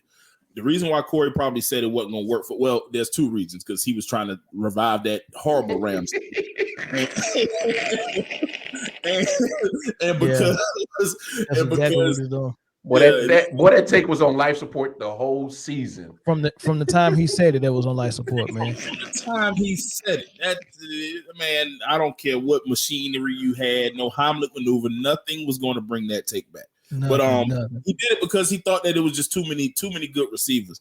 I mean, but Odell showed. I mean, of course, Robert Woods get hurt, but Odell showed his value, man. He's still Odell Beckham, man. He can still make big plays. Somebody said, "Can we get a pitch?" Nah, Odell to Miami. Go play with Parker. Hey, I kind of no disrespect to Robert Woods, man, but if I had my choice between him and Odell, it's Odell, man. And I'm not mad at that. No. Look, there's no wrong answer. Somebody got to go. Somebody got to go. Somebody got to stay. Yeah. I just don't see all three of them staying. But it's possible. If they win the Super Bowl, you don't think everybody'd be happy enough to be like, all right, look, let's figure this out. It depends on how much. I think Stafford would even sacrifice money to keep all three of them. I wouldn't be surprised that he's the Detroit done gave him a bag, man. He done made some money. Oh yeah, I hear what you're saying. Look, somebody's on that gonna have to sacrifice some money. Bottom line, at that point it comes down to ego. Yeah. Truly. So the obvious answer is the guy that got in the end zone Cup and the guy who made some big time plays Cup. But I'm gonna say Odell, man, because I'm watching him.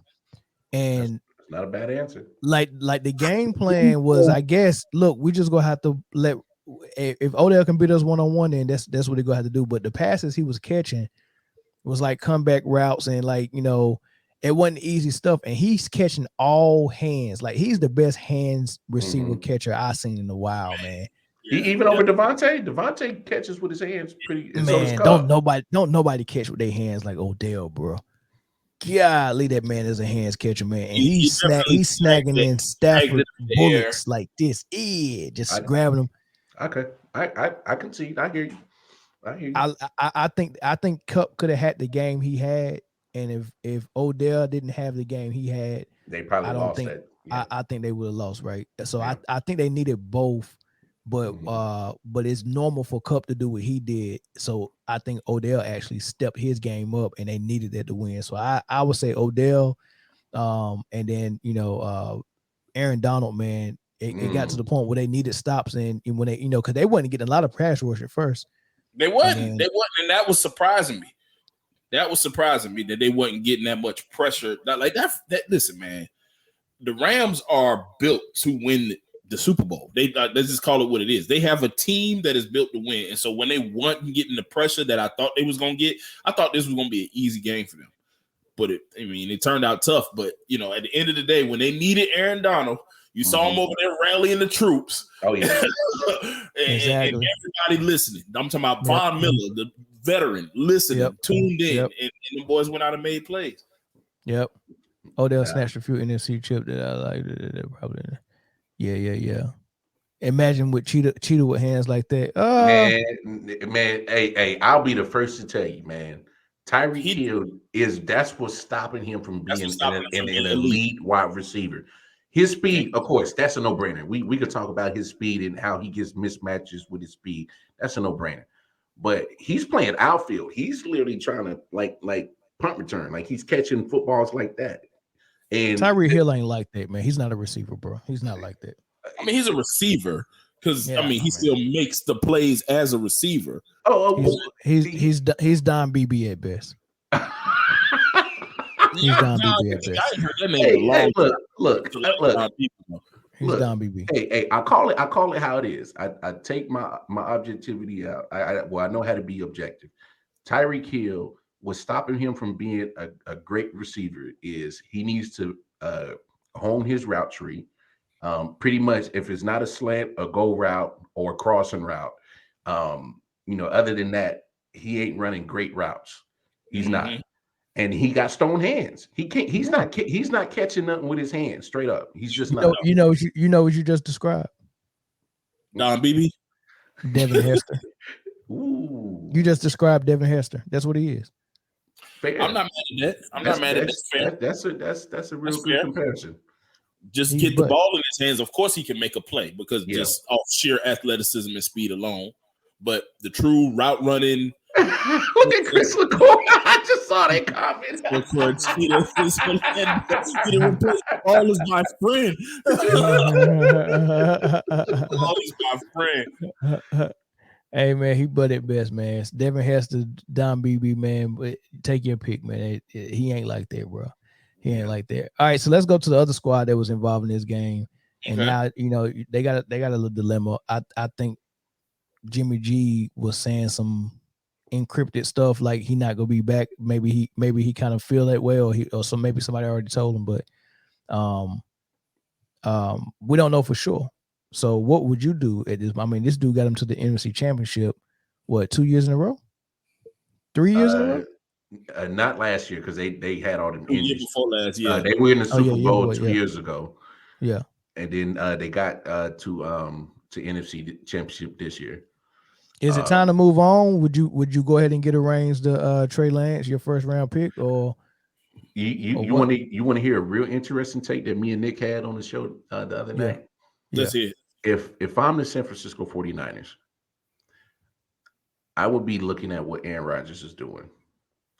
And I would get Aaron Rodgers on maybe like a 1 or 2 year deal. And I know you already used a top 5 pick to get Trey Lance, but I don't think Trey's ready, man. I would sit Trey behind Aaron Rodgers because you're gonna get to learn more from Aaron Rodgers than sitting behind Jimmy G. So just like how Aaron Rodgers sat behind Brett Favre, I would sit Trey Lance for another maybe 1 or 2 more years, have him sit behind a very good veteran quarterback like Aaron Rodgers, and then hopefully you can possibly get maybe 1 or 2 Super Bowls from Aaron Rodgers. Let Aaron Rodgers go off into the dusk, and then be like, all right, Trey, it's your time. Let's go. I'm not mad at that. And the reason I'm not mad at that, now, if you would have asked me this before the season started, I would have been like, yeah, go ahead and do that. Because when you spend a top 5 draft pick, you're not drafting them to sit on the bench. Yeah.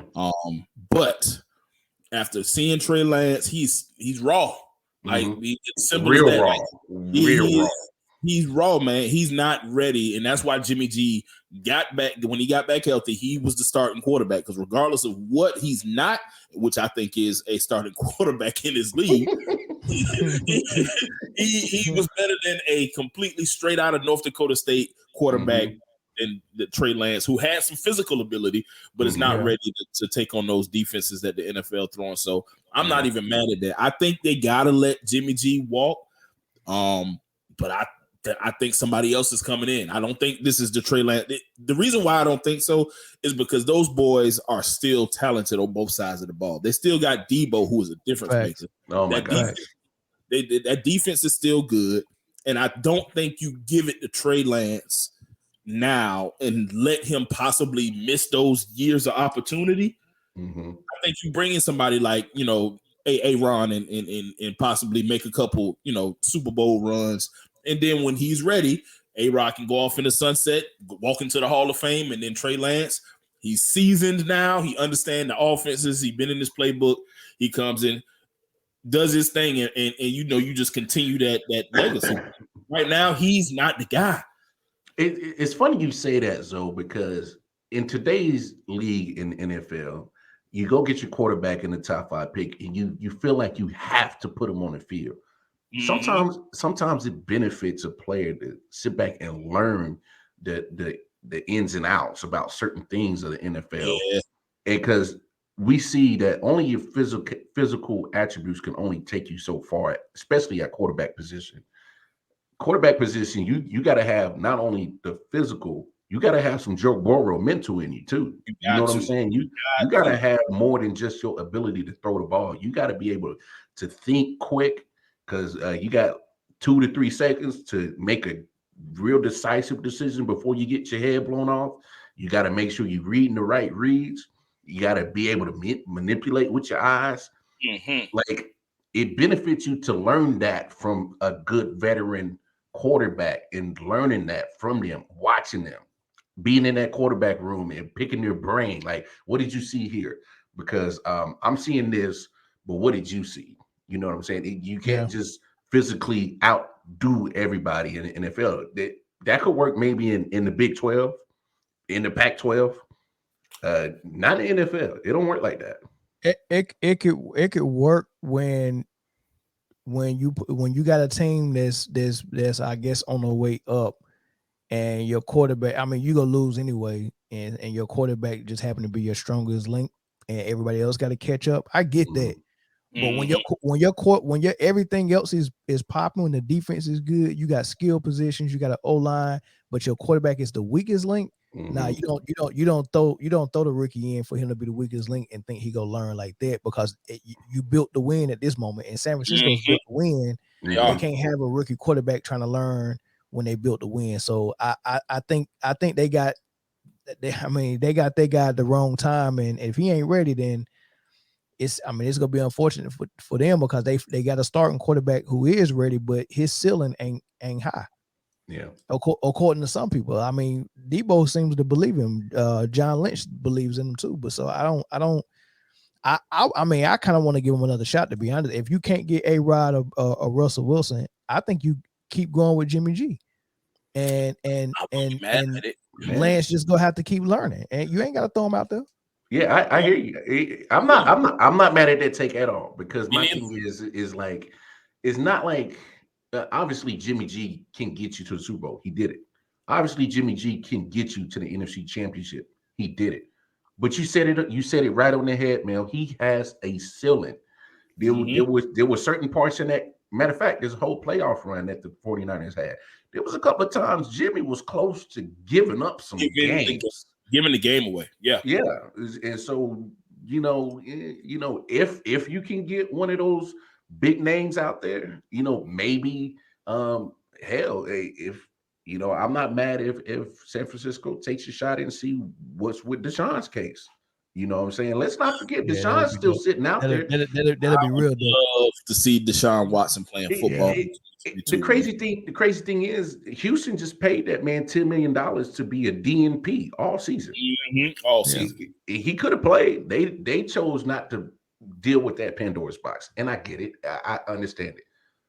But until he's put on an exempt list, until some charges are actually filed and dropped with his name on it, as in the defendant versus Deshaun Watson. Hey, it's not like the NFL hasn't shown that they're about money over morality. I mean, let's be honest. So, and if you really look at it, Deshaun and Trey kind of have almost similar games. They can beat you on the run, and they can beat you with their arms. So they kind of have. It wouldn't be that much of a difference if you had a playbook for Deshaun set up. And unfortunately, the lawsuit situation happens, and he got to take off, and you can insert Trey Lance right in there. It's not that much. I tell you what, if I bring in A-Rod, I would keep Trey Lance. If I bring in Russell Wilson, I'm seeing what I can get for Trey Lance. If I bring in Deshaun Watson, I see what I can get for Trey Lance, because Wilson and Watson both are young enough where you go get another contract out of them, even if you sign them to a 4-year deal. I think Russell's only what, 33, 30? Yeah, 32, 33, around there. Yeah, Russell will be around for a little while. That's 8 He'll probably play till he's 40. Yeah. So and if not, then it's still 6 years. If he played, he's 38. Okay, cool, 6 years. Exactly. I find another quarterback. I don't need Lance at that point. You know what I mean? So same with Watson, man. But they got a decision to make, man. It's gonna be interesting to see what they do, though. But let's get y'all Super Bowl picks really quick. I'm going Rams. I think it's gonna be a good game though, because the WWE is real. So I know it's gonna be good. They didn't bring us this far to fellas now, man. You know what I mean? Too many nail biters all this week past and the week before. It'll be WWE. But I say this though, if it is a blowout, it's going to be the Rams winning the blowout. I don't think the Bengals would get the blowout, because I think they already kind of pick who go win this game. It's the Rams. It just feels right. So yeah, you got some compelling takes right there. I'm definitely going Rams on this. Look, I was hoping that the Chiefs D line would do what the Titans did and get at least 6 sacks. That O line with that matchup against that D line of the Rams. Yeah, I don't. I don't see just a 1 sack game like Kansas City did. This is all you got to say is Aaron Donald, and you ain't even you ain't even touched Von Miller or Leonard Floyd. You ain't even. It could get ugly. Ugly. It could get ugly. I think this might be the best game of the season for the Rams. I think so. I think Odell get in the end zone twice. I think Kupp get in the end zone twice. Yep. I mean, this this might be this team is yeah. talented, man. That's like I said, this team is really, really talented. And as talented as Burrow is, and I think he has nothing else to prove for this season. No. Honestly, if he gets blown out in the Super Bowl, he's still one of those ones. He's still validated, no matter what. I think he's still validated. Yeah, he validated. He is. Yeah. And so, that being said, I think it might be one of those games. It's going to be tough. It's going to be tough to block those dudes, man. It's going to be tough to block those dudes. We get to see Jalen Ramsey, Jamar Chase matchup, or Jalen Ramsey, whichever way they like. This has the ability, even if it's a blowout, to be an entertaining Super Bowl. Very entertaining. We get to see OBJ in the Super Bowl. I just want to see him in media week to see what he got to say about. You know it's coming. You know those questions are coming about the Cleveland days and all of that other stuff. That's the first question they asking, bro. That's the first question they asking. So, but I hope he feel those questions decent, man. I don't want him to give nobody no bulletin board material or give the media nothing to write about. Yeah, I hope he do good with those questions. I hope he keeps it about Odell rather than anybody else. I hope he keeps it about the Rams. Keep it about the Rams. There it is. And just keep it moving and let your play do what it do on the field, because he's already shown that he's still a top receiver in this game. He definitely is, man. And just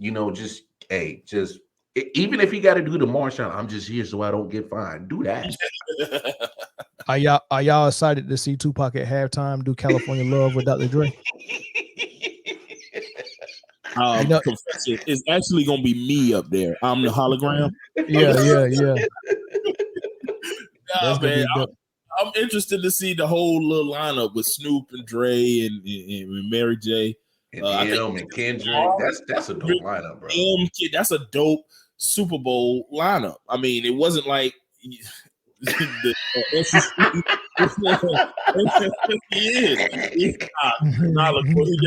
He's like, dang. I hope he's working though. I hope he's working. That's the thing. I hope he work. You had all that talent around you, and yeah. Anyway, but yeah, man, it's gonna be a dope Super. I think it's gonna be a dope Super Bowl. I think Joe Burrow is gonna have those moments to where we like, okay, this kid is real. But I think the Rams offense and defense, just gonna be too much for those boys. They had a great run. I mean, it's just when you running into a real put together team with a good quarterback, good receivers, good defense. It's hard to beat, man. I could see like a 42-35 kind of game for the Rams. I mean, this game ain't gonna be close, bro. Oh, no, Mel, you just said it is WWE. They gonna make it close. I can see if the Rams jump up 21-0, them saying, okay, personal foul, blah, blah, blah. You know what I'm saying? Instead of 15-yard, get them in position, kill all the momentum for one team, start the momentum for the team. All they need is for us to watch the first half and the halftime show. The Rams will blow this open by the third quarter. Think so? Okay. Yes.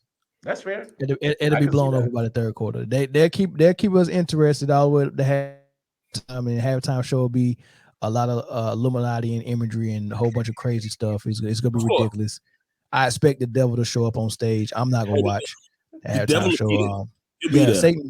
Satan will be on stage. Whether he's gonna be playing the harp or the guitar, I don't know. He is going to be playing Roger Troutman.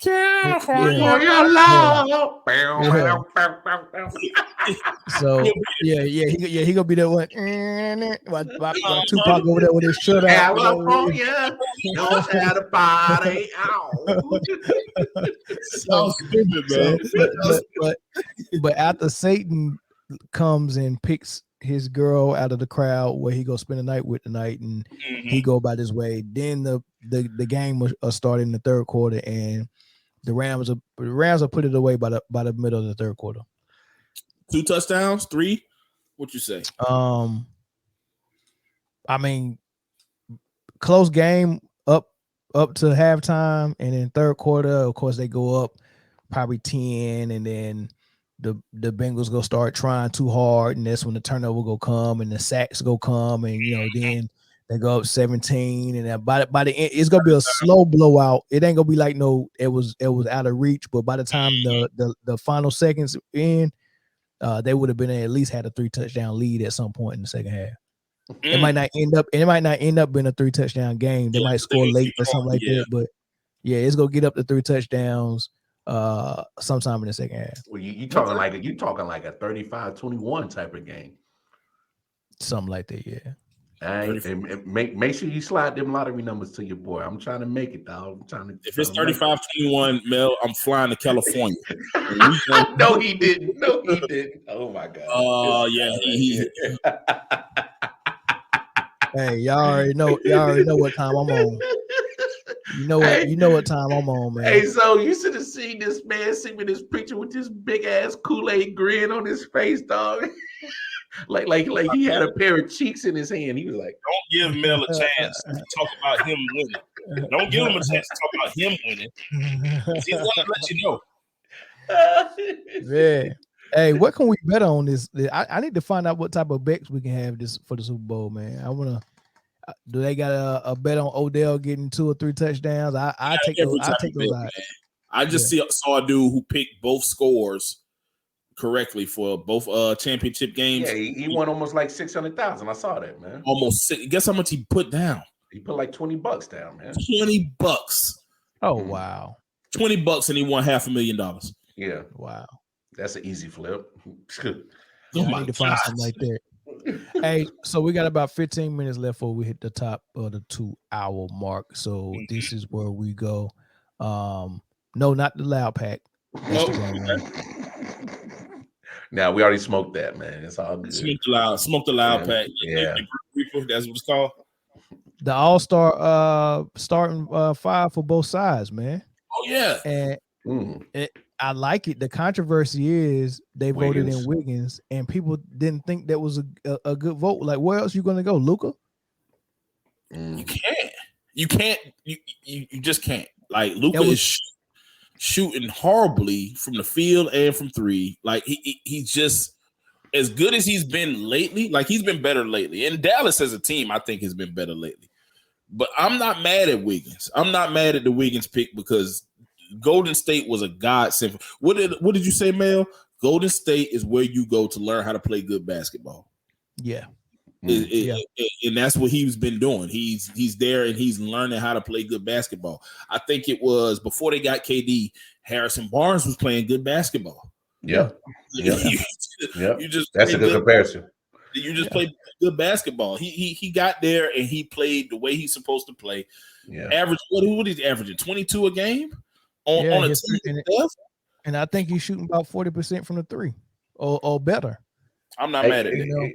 I'm not mad at it at all because we're finally starting to see the Andrew Wiggins that we thought we was going to get when he got drafted.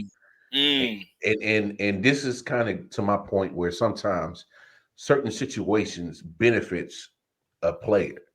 Let's be honest, Minnesota wasn't no place where Andrew Wiggins was going to shine. Where else did he play? What, Sacramento? No, it was just Minnesota. Yeah. I mean, Minnesota at this point is almost like NBA purgatory. They need to get Karl Anthony Towns need to get up out of there. He needs to get up out of there because you're looking at probably a top 3 big man in talent wise in Karl Anthony Towns, and he's just getting talent's just wasted.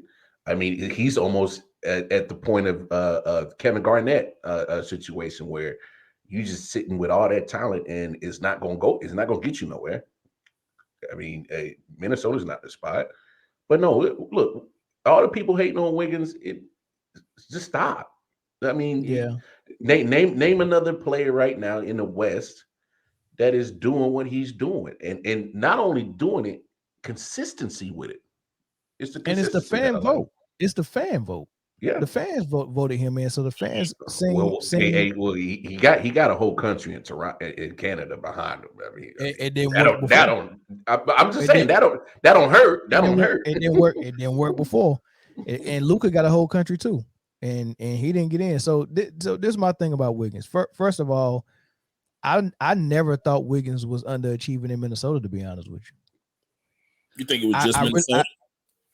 I just think the exposure wasn't there, because every time from probably his second season, when the Lakers and when Golden State was emerging, Kobe was still with the Lakers. Every time he got a game on television against one of those teams, he balled out. And a lot of times Minnesota, I used to get mad because I was like, why every time Minnesota play Golden State can't beat them? Mm-hmm. And Wiggins would always ball out. Yeah. Kobe Bryant gave him the ultimate compliment after he played him and said, man, that dude right there, he got next. Kobe Bryant said this. Yeah. You know, so the only thing that Wiggins was doing wrong with Minnesota is he'll give you a game where he dropped 40, 35 or something like that, and then he'll go back to being average at, dropping 17, 18 a game. Yeah. So it was kind of inconsistent, but he never was underachieving in my opinion. He never was. Karl Anthony Towns showed up and it changed a little bit of how they ran their offense, and he had to figure that, because remember before Karl Anthony Towns, that was Wiggins, Zach LaVine, Gorgie Dang. They had, they had like a different type of style, and Wiggins and Zach LaVine was the focal point. A whole bunch of wing players, pretty much. Yeah, and then Zach LaVine got hurt, and then when he came back, that's when they went on and traded him and said, we're moving on from you, right? So I mean that team was already good. So I'm being long-winded, but I say all that to say this. Wiggins ain't surprised me. He's been doing this. Mm-hmm. But it's just now he's doing it for a team that's winning. And now the little things he do count a lot. Like Draymond get you 5, 6, 7 assists, 7 rebounds, and a lot of high IQ plays, and he plays defense, and he can make an all-star for doing that. So when you got Wiggins over here and they say, Wiggins, you need to be a stopper, right, and then now you hitting open threes, and we can go to you to hit clutch shots down the back. Now it really counts because they're going toward wins. Yeah. And that's what people are starting to notice. Andrew Wiggins always been like that, man. That's fair. I was never opposed to it. You know what I'm saying? It was just they was calling him Maple Jordan coming out of high school. You know what I'm saying? Like he was just had unfair expectations. Yeah. And he was always good, and I think he kind of forced himself to be good. Number 1 pick. Then he get traded in the whole. He didn't even play a game in Cleveland. He didn't play a game in Cleveland. Imagine again. You got Mr. GM LeBron James getting rid of young talent again. Imagine that. Yeah, well, don't get me started, man. look at Chris down here playing NBA 2K. If Cat go to Golden State, why would Cat go to Golden State? And how can they afford that? And Wiseman is perfect for Golden State. Yeah, he'll be okay right where he at. Like, exactly. Wiseman is good. Wiseman is good. I know a place I actually would like to see Cat go to, like Chicago or that'd be cool. Portland. Chicago, Portland. Brooklyn. No, I'm just no, hell no. Don't start, man. Unfair, man. We talking about a fair balance of teams. Because if he goes, speaking of Brooklyn, y'all think James any smoke behind that James Harden going to Philly, or is Philly just spreading rumors because they're trying to see what they can get for Ben Simmons? Because that's what they've been doing. It's not Philly spreading the rumors. It's look. Don't laugh. Not say it. It's people. It's LeBron's camp. It's LeBron's camp that's spreading these rumors. What they need, and this is how I know it's LeBron's camp, because LeBron has a sounding board. Like if you ever want to know what LeBron LeBron's camp is thinking, just listen to Shannon Sharp and Nick Wright and Chris Broussard. They'll tell you what they're thinking. So Nick Wright is a couple of things he's been doing this season. The first thing he was doing was trying to create some type of controversy around the Brooklyn Nets from the very beginning. Chris Broussard, Stephen A. Smith, Nick Wright, they kept throwing those rumors out there that Brooklyn wanted to trade Kyrie behind the vaccination thing. They kept that vaccination thing in everybody's ears. They wanted to say stuff about Kevin Durant, whatever they could come up with. Mm-hmm. And then once Kyrie come back, is you can't really talk about nothing. So now it turned into, James Harden's not happy, and he's unhappy with the situation with Kyrie Irving playing half the games, and blah. Like, people are making this stuff up just to cause friction with Brooklyn, because Brooklyn is a threat, and they got invested interest in LeBron James. That's all it is. My opinion. Mm-hmm. So no, I don't think it's no truth to James Harden being traded anywhere. That don't even make sense. Why would they trade James Harden for anybody? First of all, Brooklyn already gave up some good prospects to get James Harden. True. It wouldn't make sense for 2 years into it just to blow it up. No, because you're going to be able to recoup some stuff back, but you're not going to be able to even make up anything that you've already previously lost to get James Harden, and you damn sure not going to be able to recoup losing James Harden. So, dude, it just wouldn't make sense. It never But makes sense. I will say this: I've been in New York. Them rats is big as fuck, bro. If he wants to get out of New York because of that, I understand. Because hey, them rats on the streets, they will chase you down like a loose pit bull on the street, bro. The craziest thing is that people from New York and are used to them. I'm not used to seeing that. I'm not used to seeing a huge rat run down the same sidewalk I'm on, bro. And catch the city bus. I mean, like, they just got on the city bus and put change in there. They got a bus ticket, got on the city bus and rode the bus. I'm like, nah, I'm not good with that, man. Hey, drop me off at the bodega. Yeah. Did you see that post somebody had posted of that was it a bull walking on 2 feet?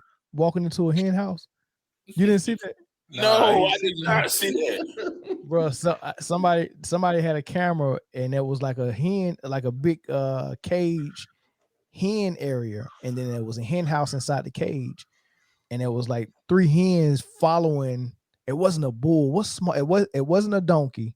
What else would be around a hen house? It wasn't a bull. It wasn't a donkey. It was something in the middle of it, in size. I don't know, bro. Bruh, it was walking on 2 feet, like just walking, and the hen would just followed it right in the hen house. I said, hell nah. Hey, I'm gonna find okay.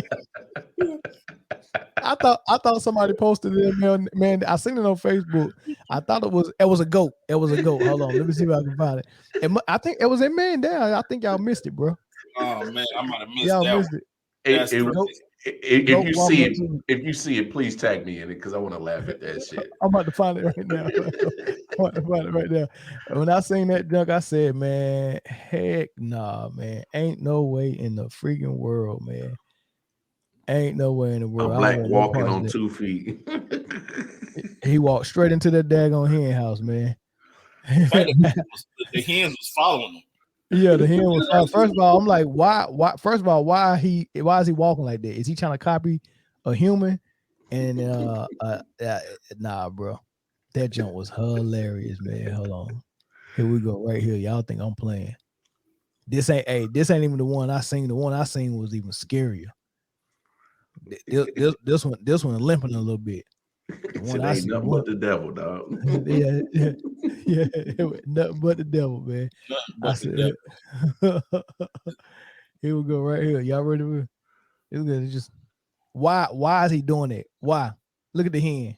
He ain't got no reason to be doing that. He can walk on all fours. And he doing that. Man, what is Man, stop playing, man. What the hell is that? Yeah, I need the location of that video. Remind me not to go to that place. Yeah, It's gotta be Haiti. Somebody, somebody said that was nothing but the devil. All right, man. Let's finish this real quick. Anything else with the? I mean, it's good to see Ja Morant get that. His first All-Star appearance, man. And I think Ja Morant might be my MVP this season. Oh yeah. So this far. man is different, man. This kid is different. And I'm a Trey. Of course, I'm a Trey Young fan, but the way it looks, the eye test, Ja doesn't look like he's supposed to be doing any of the things that he's doing, but he is. And that team is good, man. That team is good. They good, man. Hey, Ja's doing it on all facets of the game right now. That's the thing. Like his passing has gotten better, his jumper's gotten better. You obviously know he can finish at the rim.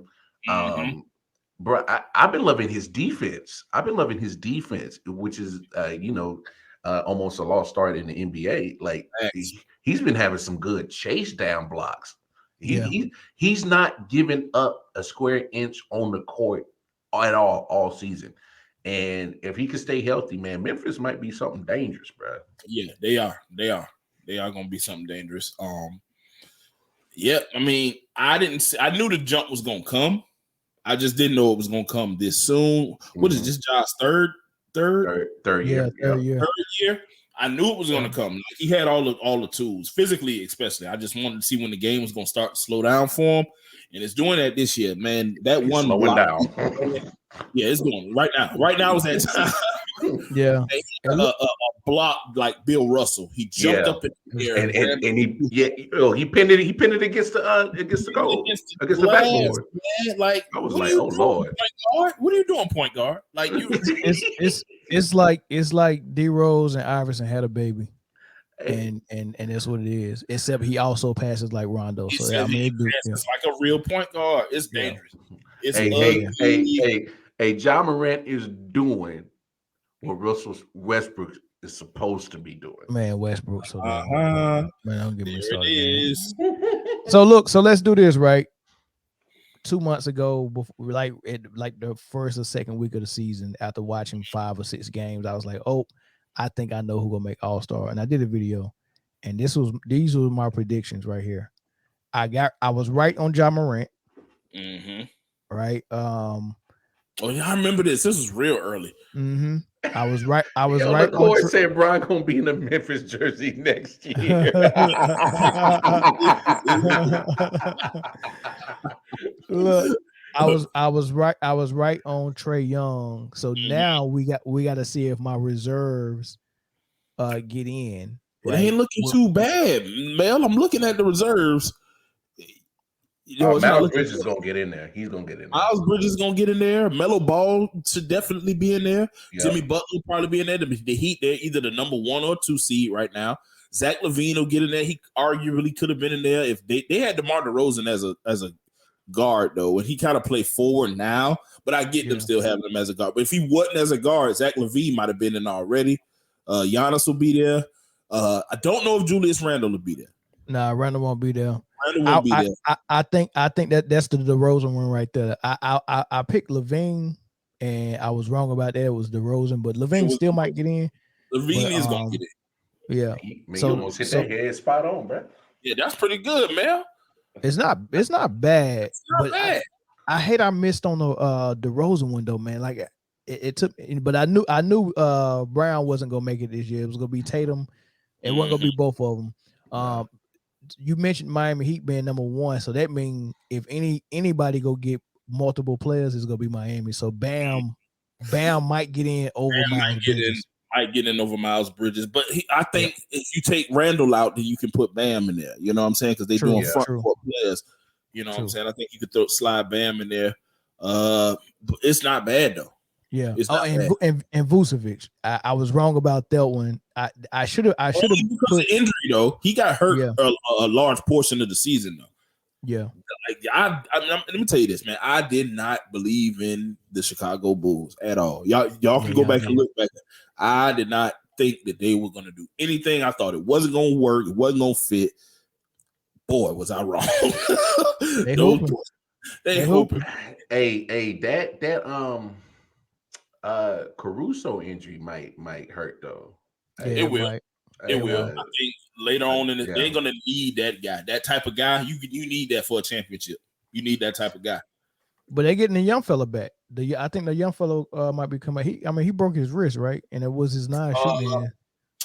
What's his name? I can't even think his name right now. Robert. No, is it something Williams? I forgot his name. Patrick Williams. Patrick Williams. Yeah, Patrick Williams. He might come back. I want to say sometime toward the end of the season. He might be able to be back. I remember they thought LaMelo Ball last season was out for the season with his wrist injury, and they was like, man, that thing healed up fast, and LaMelo Ball came out like a month or two. Yeah, and balling too. It's still ball. It's still ball. He did, but yeah, hey, we got one more week of this football. We get to I think we go do a live reaction with IOW for the Super Bowl if you wanna do it. You know I'm in there. I gotta be in there. Bet. So we go do that, and then after that, it's we gonna be full speed ahead with NBA and basketball, and then here and there we might do one team per week on draft needs and free agency and stuff like that for the football. So, but yeah, we're gonna be deep into basketball, man. So all you basketball heads, man, get ready, man. We about to go. Shout time to shine. Yeah. But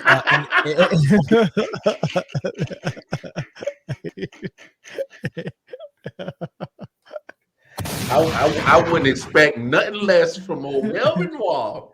Make sure he end the show on some of that loud back. Hey, look at the bag on the left. I saw it. He sideways. Sideways trying to make a pass. Yeah. Hey, but look at the quality of the bud, man. All them sticks and yeah, it's a lot of sticks in there, man. That's some more mud butt, dog. That's why it's 50% off, man. Half off, baby. This is Reggie. No, that's lower than Reggie. I can still get high on Reggie. I smoke that shit and get a headache.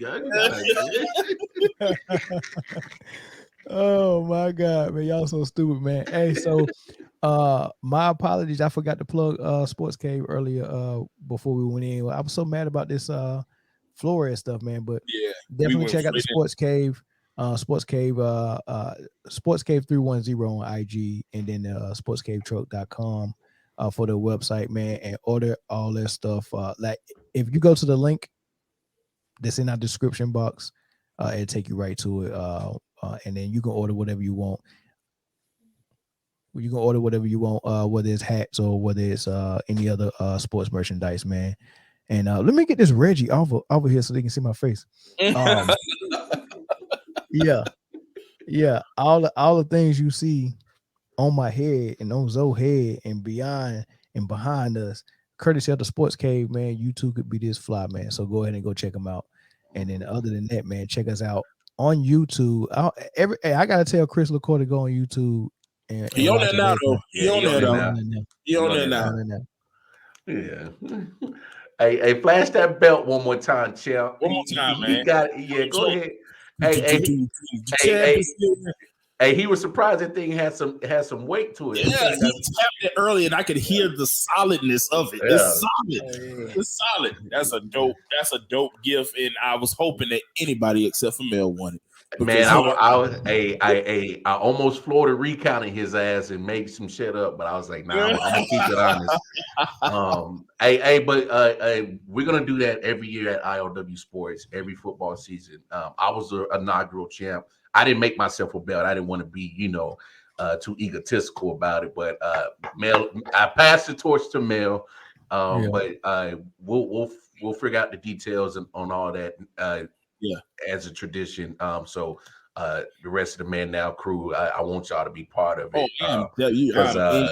Because we got to make sure we dethrone that man up top. We can't let him win it back to back now. We definitely can't let him. Hey, look, I'm gonna do you hoes a favor, man. And, well, we gotta be hoes though. Check it out, baby. Check it, baby. Check it, baby. Look, I'm not even gonna participate in fantasy football or any pick'ems leagues next year. I want to give you hoes a little chance to win some of your monies back. You dig? I can't even take him serious, dog. I can't take him bro. serious. This man's a fool, bro. Hey, LaCour, we'll get you in there. Go over to the IOW Facebook page, IOW Sports Network. And then, like I said, once we get closer to football season, we'll iron out the details. If anything, it'll probably be like a little $5 or $10 little buy-in to do it. LaCour was by far the worst fantasy football player I've seen in all my years. Corey was a close second. Corey. Wait. Chin was at the bottom. He's supposed to be Mr. Football. Corey is Mr. Cheeks. Every time I sing, I wanted to sing Beamer in my Benz every single time because I thought it was Mr. Cheeks every single time. Man, I was like, dude, you a booty. Like from the draft, like he sucked at all phases. Draft trash, right? Trades trash. He wasn't even starting the right players. Trash. It was like, yeah, Lee Corey, you can't be but at all phases of fantasy. Damn. You gotta be good at something. Nigga, cheats, man. That man was cheats, yo. Try to blame me on injuries. I was like, nah, it ain't injuries, man. It was the COVID. It was the COVID. He was COVID. It was the COVID. Chris said he leaking. I did Fantasy Gate this year. No, And yeah. what was my scandal? What was my scandal other than Son and everybody? I agree with LaCour. All right, man. We out of here, man. Peace, y'all.